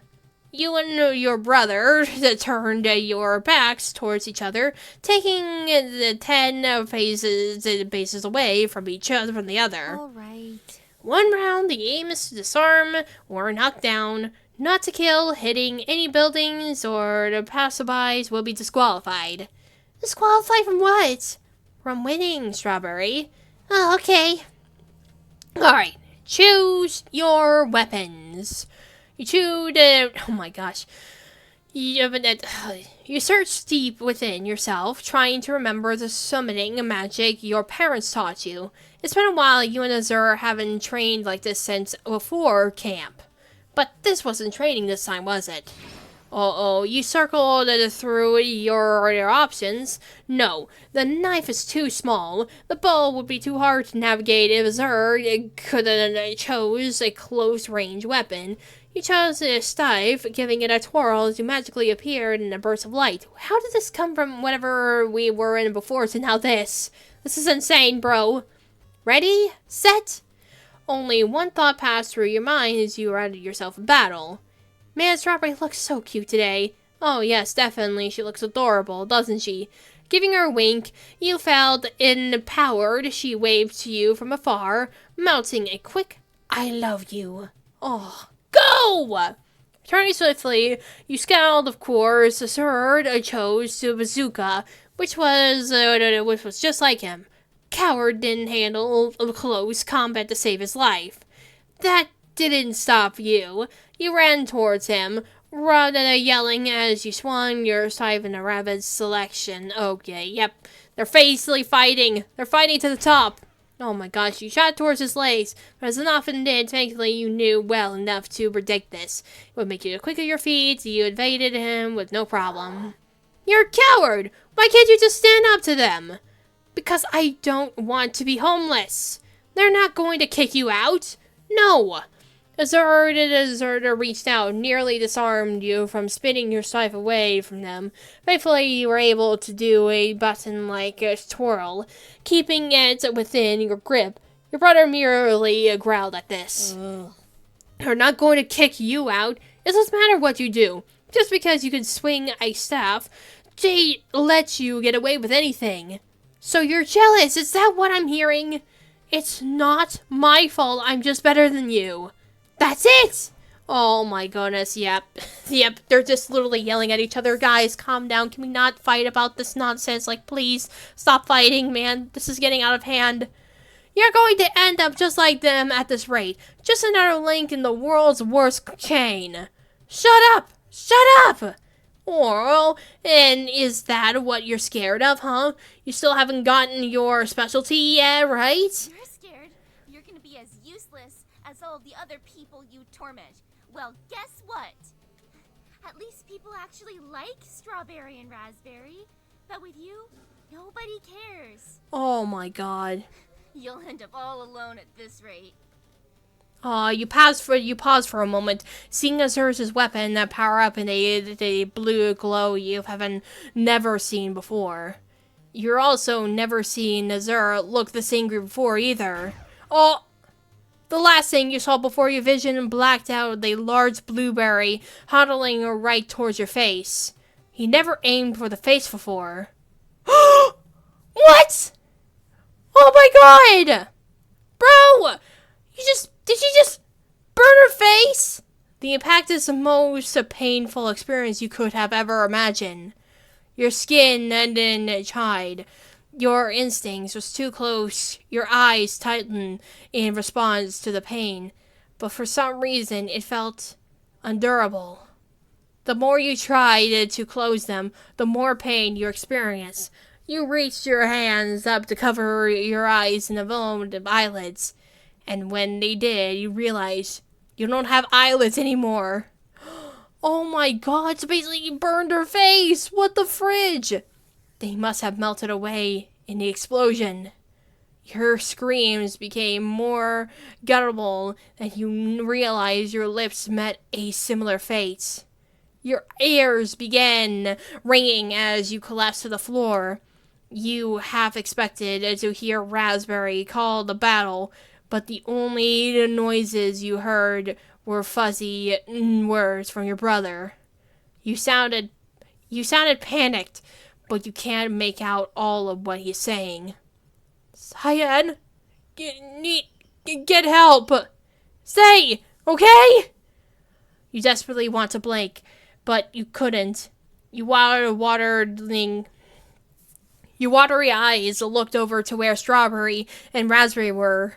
They seemed to have gotten knocked back in the blast, laying unconscious on the floor. Wait, what? So, wait a second. So, we did see in the memory that Memorial doesn't have a face.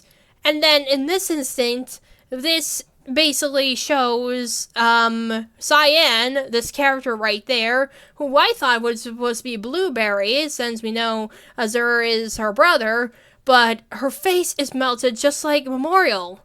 So is this Memorial here? Stay. She didn't seem to be hurt, thanks to the beginners. But did she see you fail? You could practically hear your father scream in your ears. The sound was enough to numb everything else you were feeling physically. You had never lost a battle, not once. Even if you were just starting out, you were always better than Azur. This was your first failure. Not only that, but it was a drastic failure, one that would get you grounded for sure. And if your hair didn't be giving you enough trouble already. You look disgusting. You're hideous. You're a failure. Oh my god, bro. What? Mate, oh my goodness. Yeah, this poor girl. Her face is just melting and everything. Oh no, but not Azar. He ruined you. Ruined! You have never felt more humiliated in your entire life. It was worse than the pain. You were built with withstand the worst injuries. But getting so injured by a blueberry, where did that even come from? You never wanted him to forget this. You wanted him to be sorry. You hope he never forgot this moment until his dying breath. You wanted it to plague his mind. You stifling hatred fueled with enough to stand up. Your steeping hatred fueled you enough to stand up. You refused to sit there helplessly, lipping and clutching your horrifically bleeding face. You need to find something, anything that could possibly help undo the damage that has been done. You could have sworn you saw tiny, multicolored orbs of light come out of Raspberry and Strawberry's heads. Man, you really were hallucinating bad because of this, weren't you? You didn't get far before you heard a familiar voice mumbling something urgent, with more footsteps following closely behind. You couldn't let anyone else see you like this. Panicking, you left into a nearby bush, trying to keep your discomfort but painful noises to the minimum. Oh my gosh.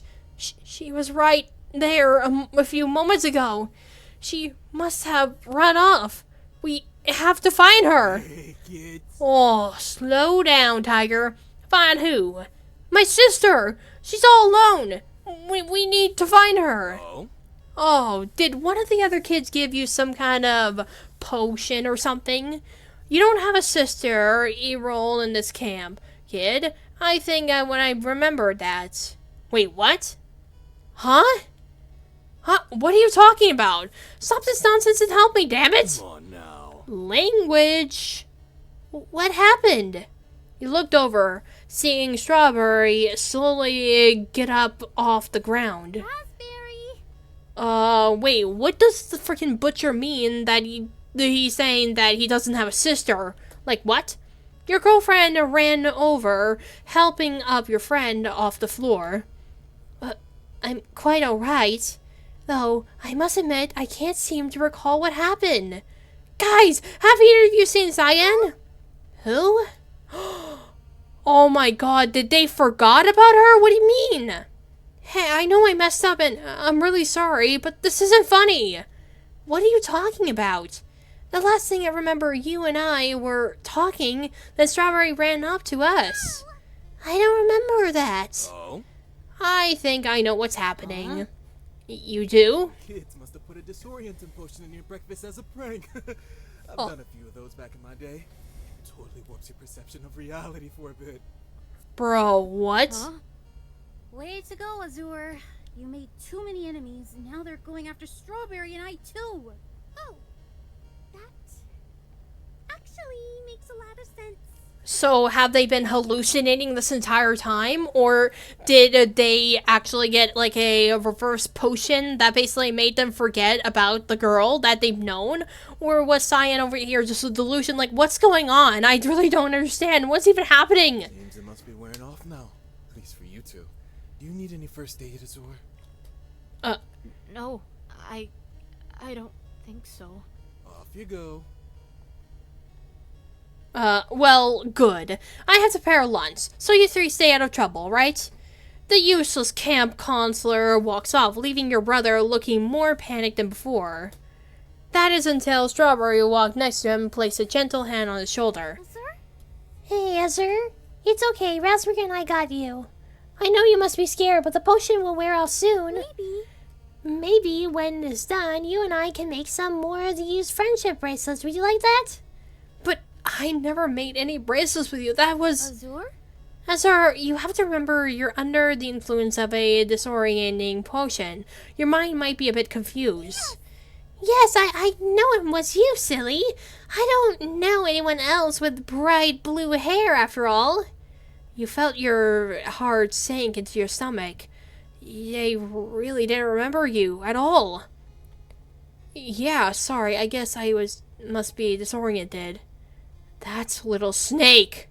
You watched in agony as the three closest people to you walked away, chatting casually as if none of this had happened in the first place. You couldn't face them. Not like this, especially when Raspberry and Strawberry seemed to completely forget your entire existence. You limp away, sucking up your pride. You didn't want anyone to see you, but at this point you knew you needed an adult to some kind of fix this. Oh my gosh, the only place you thought was the one place you knew had someone guaranteed inside. The kitchen. Blood continued to drip down your face, tears and saliva glossily trailing down your burning muscles as well. You saw an opening in the oven. A ladder. Oh, so this is where she found the secret entrance in the oven. Oh my god, this is so sad. Basically, she got her face burned, and now nobody seems to remember her. And her brother betrayed her by forgetting and by pretending to forget. Like, seriously. Put those tarps. Uh, I don't want little Zero to have to see all of this. oh. Yes, milady. Oh. No, did you at least get what I asked you to? Yes, ma'am. I brought down some of the bracelet rope, just like you asked. Perfect. Oh, and there's Butcher, and the voice I can definitely assume is Cherry Pie. Oh, and there they are right there. You climb down, fully seeing the scene lay off before you. A rather eccentric woman next to Butcher threw her hands around a giant doll. Now we can make friendship bracelets together. Isn't that lovely, Zero? Friendship bracelet. Oh my gosh. Can I just take a bite? Just one of your fingers. That's all I need, Miss Cherry Pie. Oh, that was Strawberry's sister, the infamous cannibal who was part of the everlasting cult. Yeah, so wait, she's not in jail and she's been down there? Oh my god, yeah, so basically we knew the twist. Cherry's still there. She's been doing some stuff, pretty bad stuff, and there's Zero, aka Buttons. That's her prototype version. What was she doing underneath your summer camp? Oh, hush now. We'll be having none of that. You'll get your daily slice of pie, but that's it. I just still love Cherry Pie's southern accent. It just really, really suits her very well. You took a step backwards, accidentally hitting the ladder you just climbed down with a loud clank. Oh, the three beings looked over to you sensibly, and you got the sudden suspicion that you really weren't supposed to be here. Oh? Butcher, can you take Zero back to Lemon and tell her to look after them, please? It seems we have a visitor who's in pretty poor shape. Yes, Miss Cherry Pie, anything for you, simp. Your camp counselor took the doll away, although the doll wouldn't stop staring at you as they left. Hi there. Oh, hey there, Sugar Pie.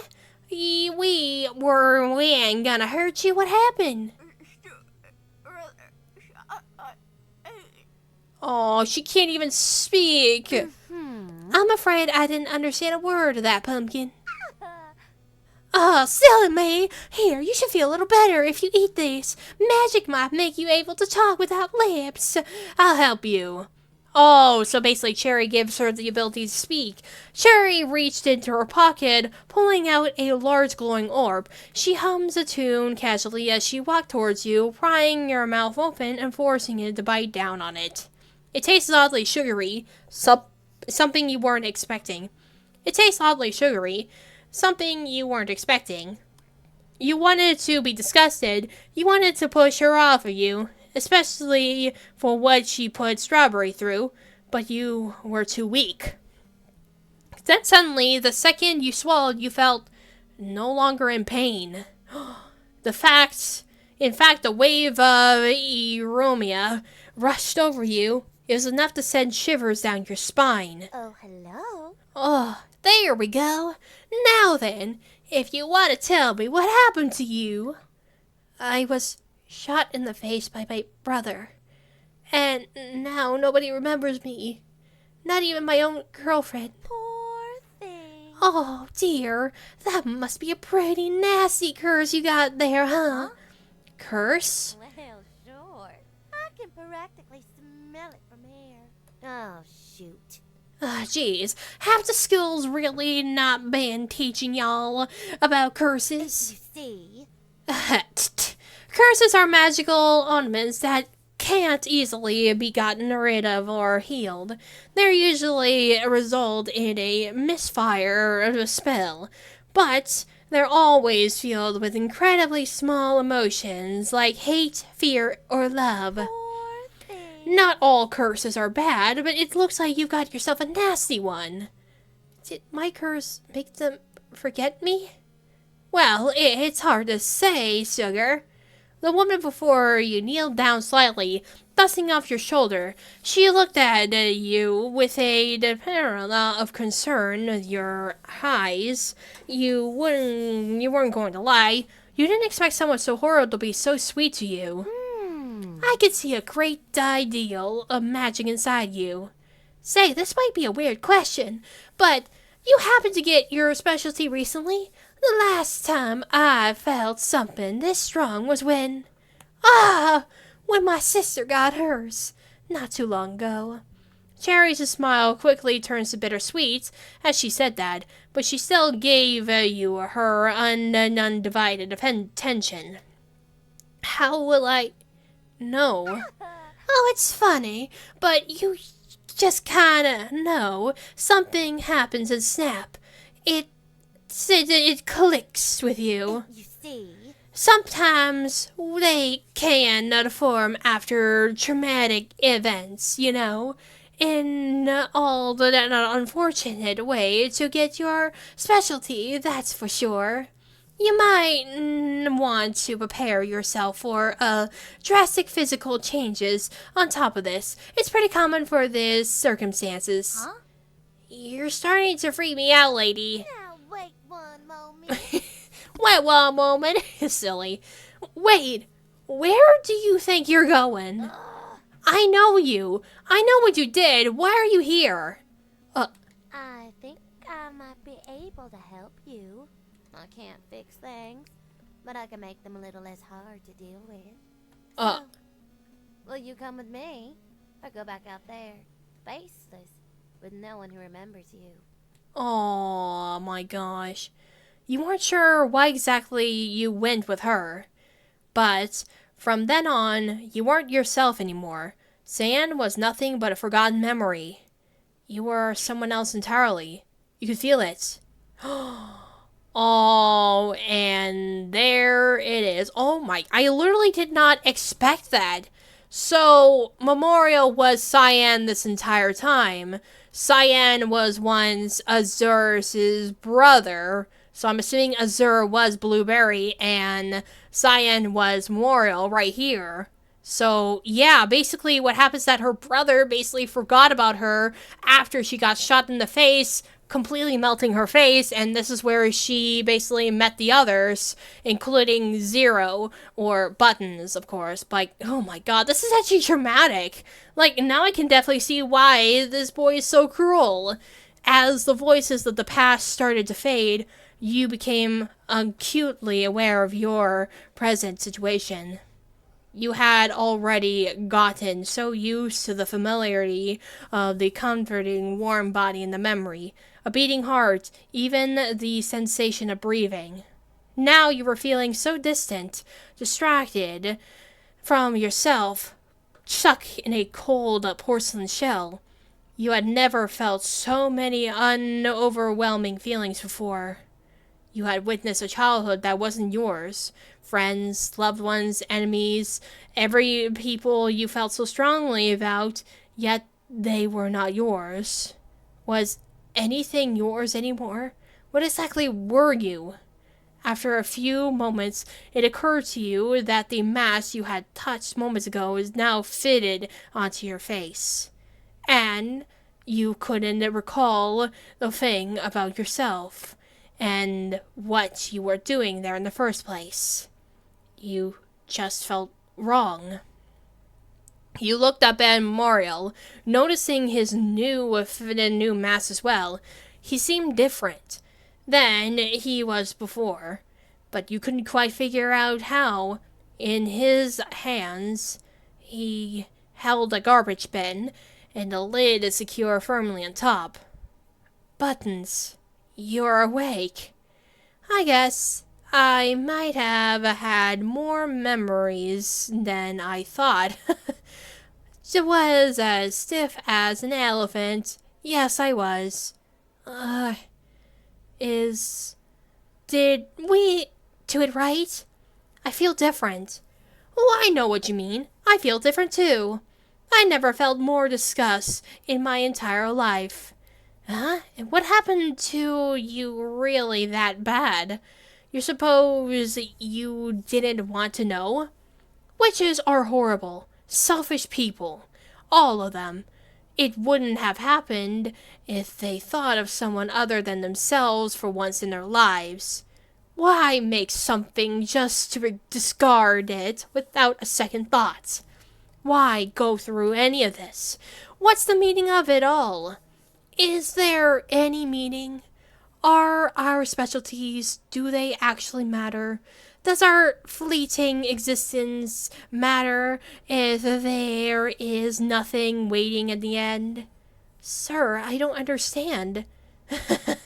Sorry, just talking to myself. I gotta stop doing that. Well, if you can't beat them, join them, right? Aw. I might need your help with one more thing, Buttons, but don't worry. I'll keep you safe, okay? Those disgusting pigs don't deserve you anyways. They should die and rot. They should. They should. All of them. Every last one of them. Well, there we sure did fail as a society. Oh my gosh. Maybe it's time we go back to square one. Oh my god. Yep. Oh, and there's Button. Her face has been revealed. When the echoes of the past ceased, Blueberry gasped, quickly jumping backwards off of Buttons. She started breathing heavily. You had never seen her look so scared before. Buttons struggled to get up and off the ground, turning on their heels to make their escape. Oh no, you don't! You saw Raspberry stump her foot down. Without a warning, vines shot out from beneath the floor. They trailed from her heels to Buttons like a heat-seeking missile. Restraining Buttons was proving it to be a very easy task to accomplish. You've got what you wanted. Just please let me go. The sounds of cluttering could be heard as Buttons started to visibly shake. Please don't do that. I don't want to remember that. I was all supposed to remember. I wasn't supposed to. Blueberry continued to hyperventilate. Without a second thought, you rushed to her side, giving her a concerned look as you grabbed a hold on her hand. Oh, yeah, so I think Blueberry saw the memory, probably. Yeah, so when Buttons revealed her face, flashes before her eyes came to her, maybe. Hey, Blueberry, it's okay. You felt Blueberry rip her hand out of yours, as she begins to back herself against the wall. It was an accident. I didn't mean to. But you all just forgot her. I didn't know what to do. I was a kid. I wanted to believe what they were telling me. That memory was a lot even for me, but it doesn't change the fact that you're still my friend. We can work through this. I know we can. But I did something horrible. I can't live with myself like this. You cannot live a life without hurting another person. You were a bit taken aback by Raspberry's words as she approached you two, placing a hand in Blueberry's shoulder. Huh? I don't understand. Believe me, being a politician, I've heard countless people. It doesn't feel good, not in the slightest. You wish that you could help everyone, but at the very least, you wish not to cause any harm. But that's just not realistic, unfortunately. This sounds bad. It is bad. To live means that you will hurt someone someday, and there's nothing you could do about it. But what really matters is striving to do your best every day. As long as you can own up to your mistakes and strive to Aww. move forward, that's really all you can do. Yeah, that really was a crazy twist, I will say. Like, basically, yeah, Blueberry was the cause of all this. Like, if she hadn't been so stubborn to literally begin with, and basically threw that Blueberry at her, well, at Memorial's face, who was Cyan at the time, then none of this would have never happened, and Cyan wouldn't have become Memorial as we already know. Like, that twist was certainly not what I expected, but it's pretty crazy. As I saw little bits of details here and there, I knew exactly what's about to go down and stuff here. But yeah, it's pretty crazy. Just how they went from being kids to now here. Insane. That's the difference between a good person and a bad person. Memorial is making this everyone else's problem, but you chose to better yourself about it. Frankly, we both love you, mistakes and all. After Cyan left, I couldn't get her out of my mind. To think this is what she became. It all started confusing me for her. Your brains must have tried filling in the gaps of her absence, huh? I should have just trusted my gut, but I thought Cyan, she really was everything that I had ever wanted to be. She was funny, confident. She did whatever she wanted and asked questions later. Everyone liked her. She didn't even need to try. They just loved her. The way she was. Aww. Do you have any idea how badly I wanted that? So you adopted her persona as your own. Oh, so I guess that's why Blueberry is dressed up like this, almost like how her sister used to be. Like, yeah, I knew how her hair looked so familiar with the ponytail and stuff here, but yeah, it's still really sad. Does this mean that we know, isn't you? You were just trying to be like Cyan? No. Yes? The second I got home after that trip, I told my parents I had got my specialty. It went how it would expect it to. But Strawberry, when you and your mom decided to take me in for a little bit before I joined the circus, I started to get more comfortable branching out, exploring myself and my identity. Even if all my actions were based on what I thought she would do, it's still my actions. It's still me. And I'm happy this way. Happier than I was pushing everything down like Azur did. Well, I know we can't change the past, and it really isn't my place to forgive or not based on what happened, but I'm at least happy you don't have to shoulder all those emotions alone anymore. And if this is how you want it to be, or act, or present, or whatever, it's still you. It's like Raspberry said. We love you no matter what. Your soul is good. It really, truly is. Aww. Nothing you could change about yourself would ever make me think otherwise. Man, this is just so sweet, man. I love this. Like, why is this so adorable? Blueberry is stared at both of you for a few moments, her eyes wide. Why are you comforting me? She was your girlfriend. I'd be furious. It'd be furious at me if I were you. Well, the memories of her, I can't say that they've returned, or that I know that much about her. I have a lot of complicated feelings right now, and that's going to take some time to process.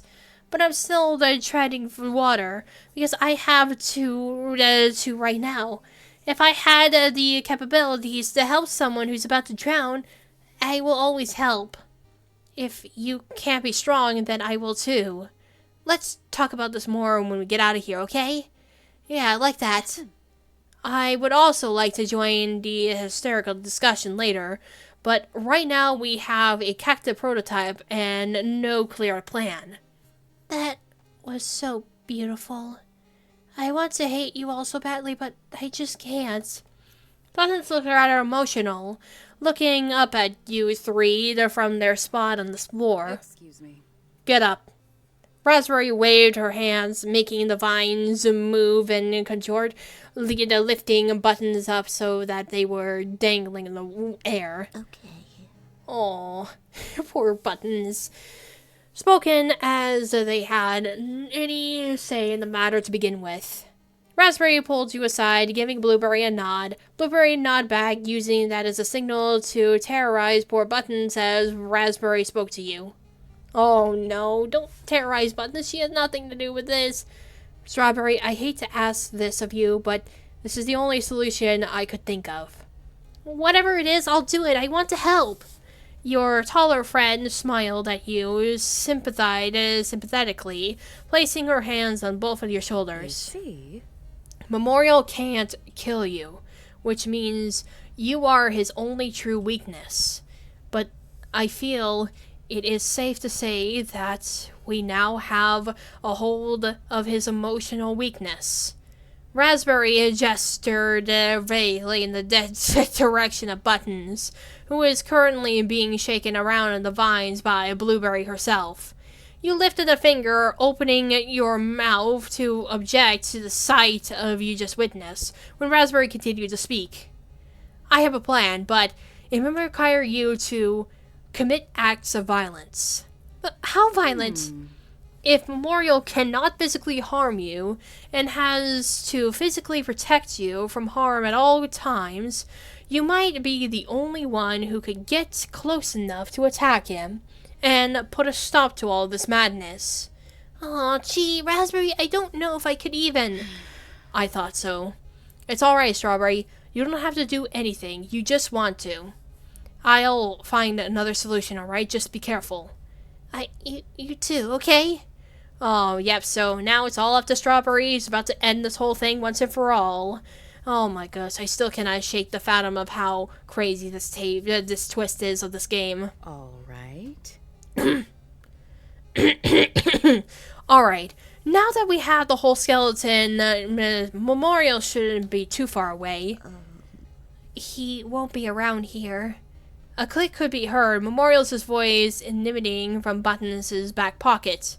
Buttons! I feel the connections between our masses shiver! The memories! Are you alright? I'm coming back right now, just hang on! Raspberry reached into Buttons' back pocket, pulling out the communicator and holding down the button on the side of it. No more games, Memorial. Oh no. We have Buttons, and we know everything.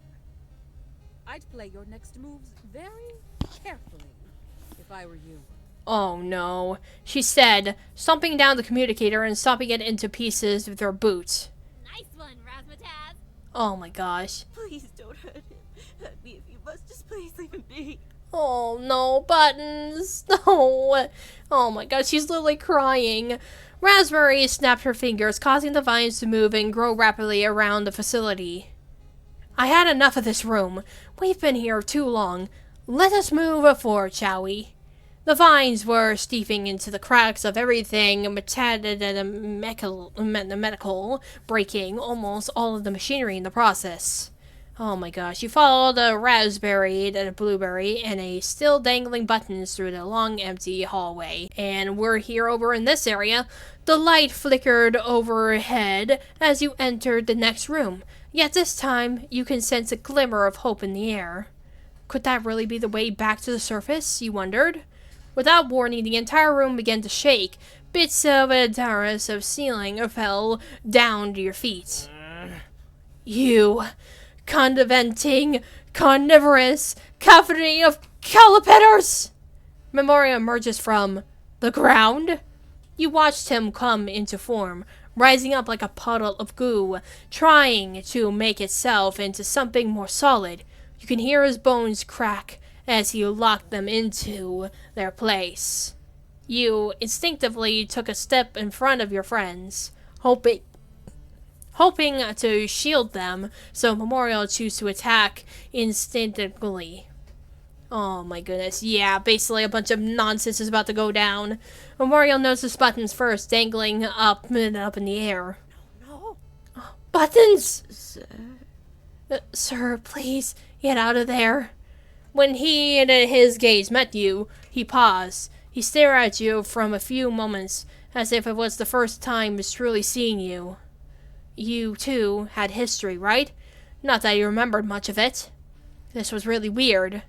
He gazed a shift to Raspberry, causing him to scowl, before it finally landed on Blueberry. Oh, this is just rich! You see him slowly walk to the left of you all, eyeing you up and down, visually shaken with rage all the while. After so much suffering, I finally had it out of my memory. I never wanted to remember that day. You know, the day you took everything from me? Yeah, remember that? Aww. My looks, my personality, my friends, my whole life! Oh my gosh. When Memorial got directly to the left of your group, he summons a stiff Blueberry act before he could. However, throwing one of her signature bombs in his direction, Memorial batted it away before it could go off, scattering backwards. Oh, trying to do that whole bomb thing. And they're doing the dual thing like since when they were kids. Oh. Ah! You two, get out of here! I'll deal with this whiny butt! Not alone, you won't. Raspberry clicked her heels to the ground, summoning a bunch of vines in attempts to dangle up Mario before he could respond. Oh, I see how it is. Trying to pull one of my stunts, are we, Blueberry? As the smoke cleared the room, you noticed the faintest of cracks begin to form along Memorial's mask. Oh god, yep, the mask. It's about to break, because they keep hitting him. Memorial cracked his neck, rolled his shoulders, blade, then readied his staff. He darted forward, looking for the attack. Blueberry rolled out of dodge, and using one of Raspberry's destroyed vines, putting hard to trip the maniac. Memorial got up quickly, groaning out of the frustration as he threw her staff at Blueberry. Raspberry clapped her hands together and blocked the staff with the wall of vines and berries that grew in front of Blueberry. Oh my goodness. Memorial stumped the ground, causing the room to shake and make Raspberry lose her footing. Wow, Raspberry. How true to justice you are. Even after hearing how your friend has lied to and deceived you your whole life, you still defend her. How sweet. Makes me sick. I'm sorry. What? Dude, leave her out of this. This is between you and me. Sure, I messed you up bad with the accident, and I'm so sorry for that. But that doesn't give you the right to play the victim after everything you've done since then. Oh. Play the victim. My life was amazing before you ruined it, Azar. I will never forgive you for what you did to me. Oh my god. I'm sorry for what happened on that day, and you have every right to hate me. I hated myself for it for a long time. But I did try to help. I really did. Well, you failed. I know. But Oh my we god. aren't the same This is as sad. we were on that day. At least I didn't go trying to murder everyone because of it. I'm not gonna let myself go down that path of misery anymore. Whether I'm forgiven or not, today I get to live. And nobody tells me otherwise. My goodness. Yeah, this is so sad. Two siblings who used to be so close now becoming enemies to this matter here. Like, both of them are both in the right and the wrong at the same time, and it's just so sad. Blueberry tossed a bomb towards Memorial, who effortlessly swatted it away from him. It hit a pillar of sorts, causing the room to rumble and shake. You looked up, noticing the cracks forming as part of the ceiling came hurtling towards you at top speed. Memorial had a flash of recognition in his eyes. He ran over and grabbed you by the waist, jumping out of the dodge just barely in time before anything could crush you. He sets you down to the side and gently had to go while he's steaming with rage. Aw, basically he just saved my life. He saved her life right there. That's just so sweet. I mean, there is still humanity in him, but it's still not enough to cover as to what he still is doing, obviously. Yet you stay out of this! During the carnage of the fight, you notice Buttons wiggle and slip from Raspberry's vines. They made eye contact with the two of you and panicked, starting to run away from another room. Buttons! Go! Run! I'll find you! As he was distracted by that, however, he failed to notice one of Raspberry's vines charging at him. Oh no. It wrapped itself around Memorial's head, squeezing until a shudder could be heard. He struggled at first, but ripped the vines off V's. Oh, God.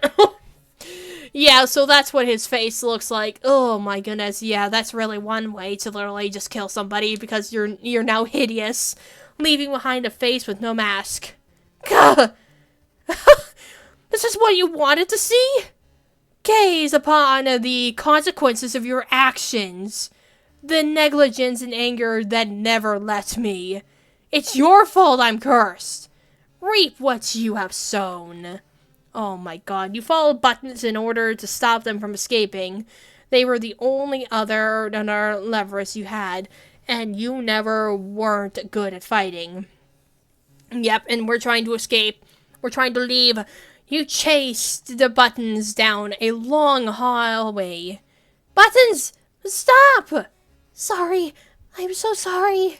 They said, turning near your heel and pulling out a pair of scissors. You scream, ducking as you tried to stab you in the throat. I don't want to hurt you. Buttons continued to make swings at you. Thankfully for you, you're a bit slow and not the best at aiming. You grab a hold of their arm as the scissors almost cut on your neck. Oh my god, yeah, basically we're just trying to fight her over the scissors. You hear something crack. You grab the back of their hair, snapping their heads into the wall again. This time, oh no! She's smashing her friggin' face! You heard something break. Seemed to snap out of whatever that was. You gasped, letting go of them and taking a few steps back. I'm sorry. I don't know what came over me. I just... it's alright. I don't blame you. You saw them fall to the ground, dropping the scissors beside them. You kicked the scissors away in fear, clearly still running from some sort of fight-or-flight response. You turned your heads as you heard the sounds of footsteps running towards you. What were you even supposed to do in a situation like this? Oh no, what are we supposed to do? We have to save right there. Save it just in case. Oh no, this is not good. Alright, so what are we supposed to do? We're supposed to help them? Or hide? Well, I'm not sure what we need to do at this point right there. Help them! Obviously, we gotta help them. Obviously, we need to, like, literally help them before something bad literally happens right there. Excuse the background. Regret-filled, you are a very being. You couldn't believe what you just did. For half a century, you did everything you can to prevent death. Yet, here you were, causing it. You began to panic, hovering over your breaking form. Did you know any repairing magic? You think you remembered some, although you didn't use it often. What, that work of a living being? You mumbled some silent enchantments, holding Buttons close as their bodies begin to glow. Miss Strawberry. Oh, she's trying to do something.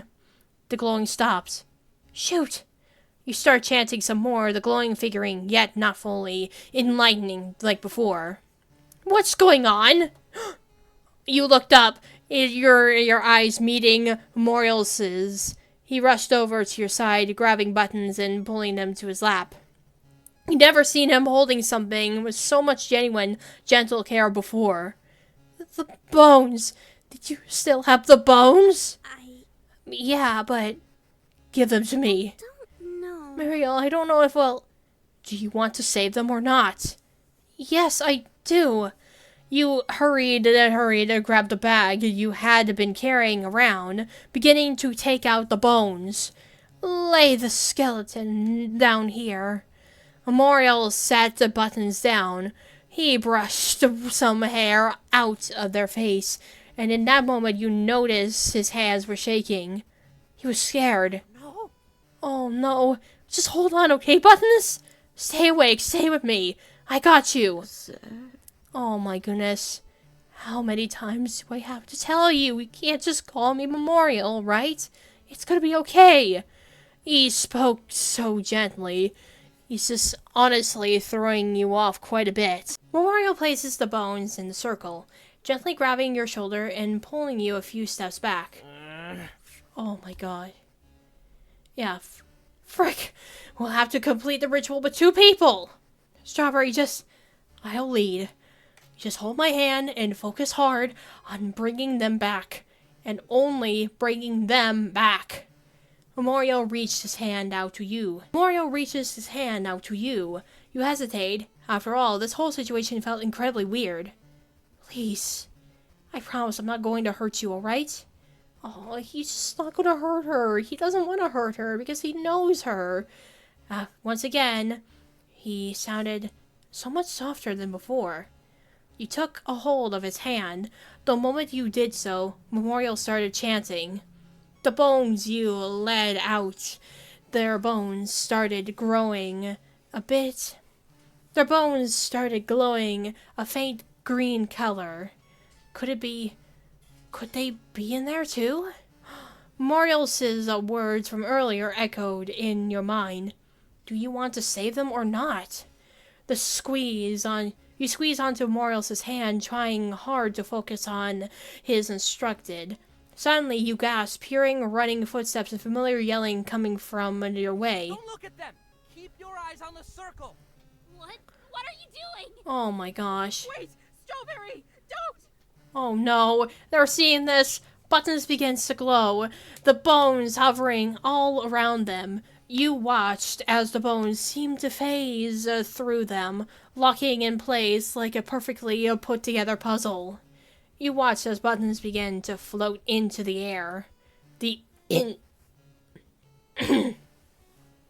entire building began to shake again.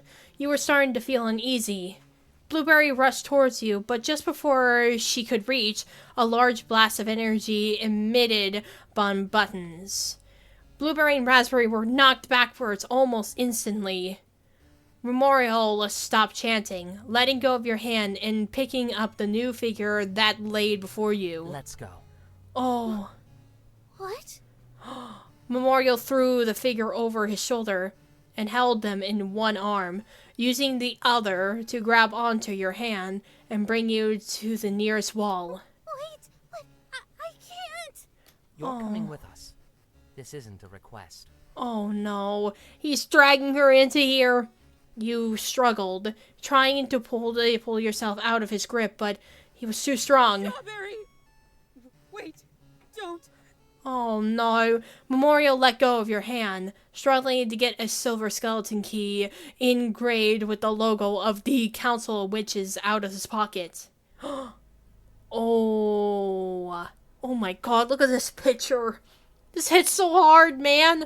He literally is, he has her arm, and he's also holding Buttons over there. This is crazy.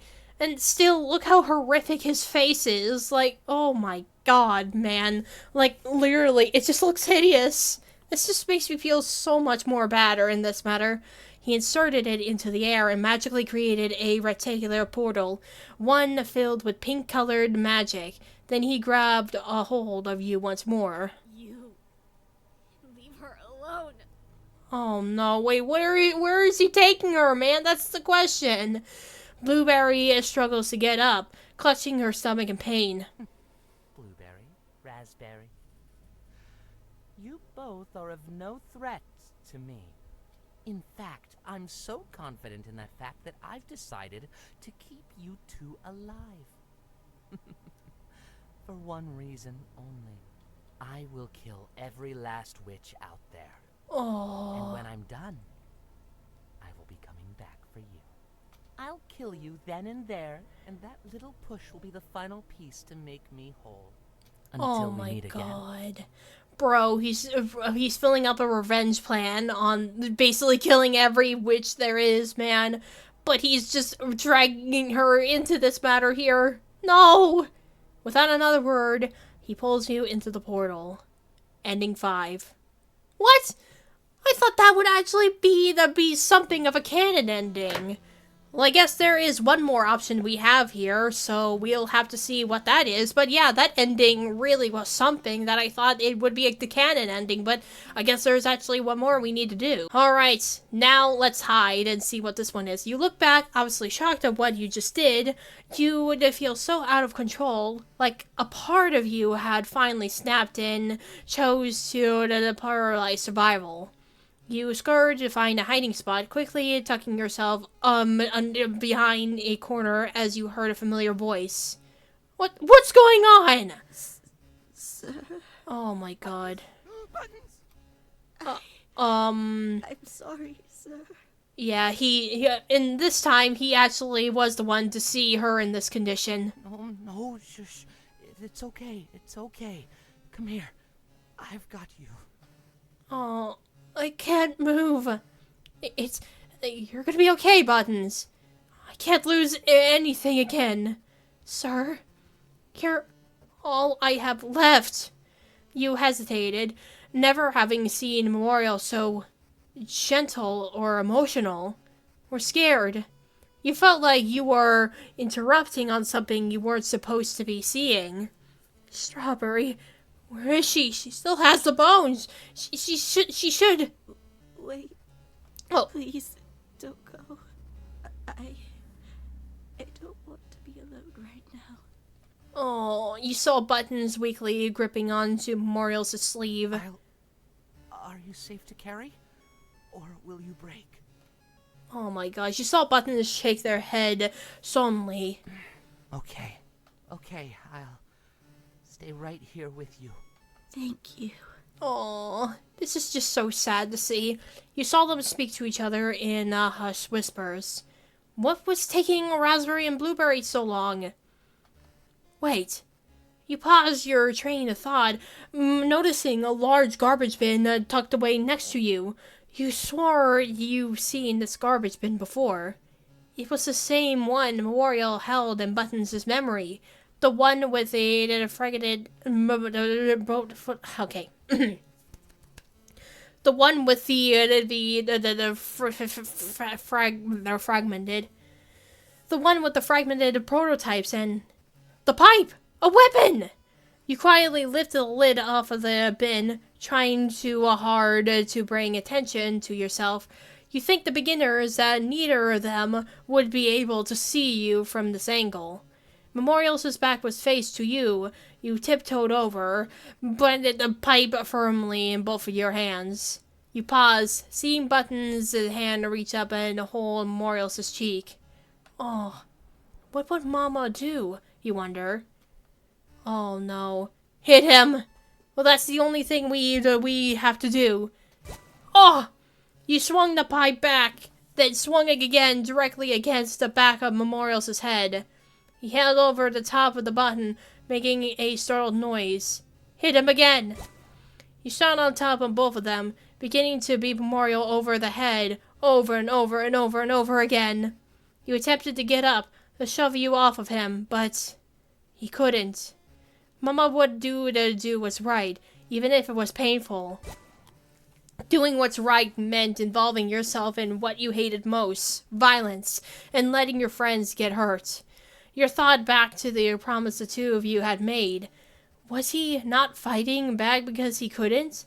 If he could, would he? Why do you have to do this? This didn't need to happen. The only response to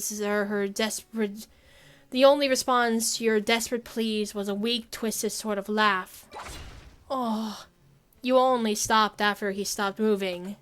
Slowly getting off of both of them, you stared down at the mess you've made. Oh, and they're both holding hands. At some point, the two of you had intervened hands. Button's form has seen better days, and they unfortunately took some damage as well. Memorial's brain could be practically seen, causing you to almost throw up then and there. Strawberry! Oh. Yep, and there's my friends! They're right here! You had a bit of a delayed response as Blueberry ran up and hugged you. Raspberry followed shortly after, looking relieved to see the scene before you. You did it. You really did it. Yeah, I sure did, obviously. Oh, that was really traumatic for you. Shit, let's get you out of here. Yeah, this is just crazy. Like, she literally just killed him right there. Was it really that easy? Like, oh my gosh, I'll take care of the mess back there. Blueberry gently took the pipe from your bloodied hands. You stare at them quietly. You never wanted to hurt anyone. You spent 50 years trying to prevent death. And now here you were, the cause of it. Guilt started to engulf you as Blueberry guided you out of the room. You made it back out to the service, but you don't quite remember what you've got there. Blueberry found the straw bunnies, or at least what they had become. You patted them gently, but doing so it started to calm you down, in a bit of a weird way. When Raspberry came back up, she looked exhausted. You understood that look better than anyone. Some words were exchanged, but you couldn't grasp the meaning of the word no matter how hard you tried. After all the fighting, all the new revelations, you finally understood everything that had ever happened to you, but it didn't make you any better, feel any better. Fixing the problems didn't fix you like you had hoped it would. You weren't even sure if what you did was wrong. At some point, Raspberry opened another portal. You two friends held your hands on both sides of you, Blueberry holding onto a leash tracked to the bunny abomination. You walked through. Oh! Oh! There's her mom! She's right there! You're finally back in Nicarsa. After countless years, it looks like the suffering was reaching an end. Even though you could see people celebrating as the news of your victory spread, you were left scarred beyond belief. Aww. You didn't understand why everyone loved you so much. Perhaps you didn't need to understand. Perhaps it would take a long time until you could understand. But being hugged felt nice.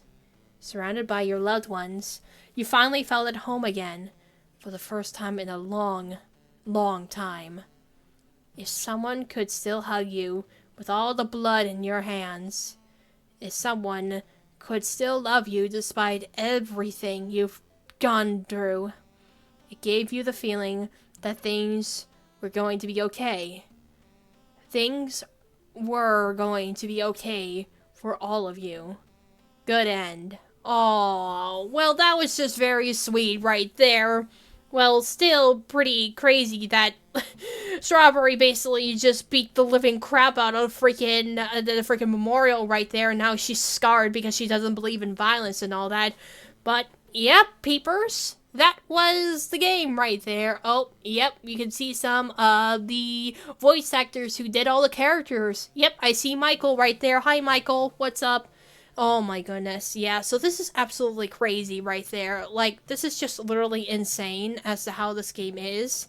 And, yeah, this truly was a masterpiece right there, the franchise right there. So yes, guys, that was us playing Berrywitched the Harvest. This is a really good addition to the series right there, and I quite enjoyed the story of probably the aftermath of Strawberry meeting her friends, and the twist in the end of the game was definitely something I did not expect, but this was super clever, and it's super good, that I really have to applaud in this matter here.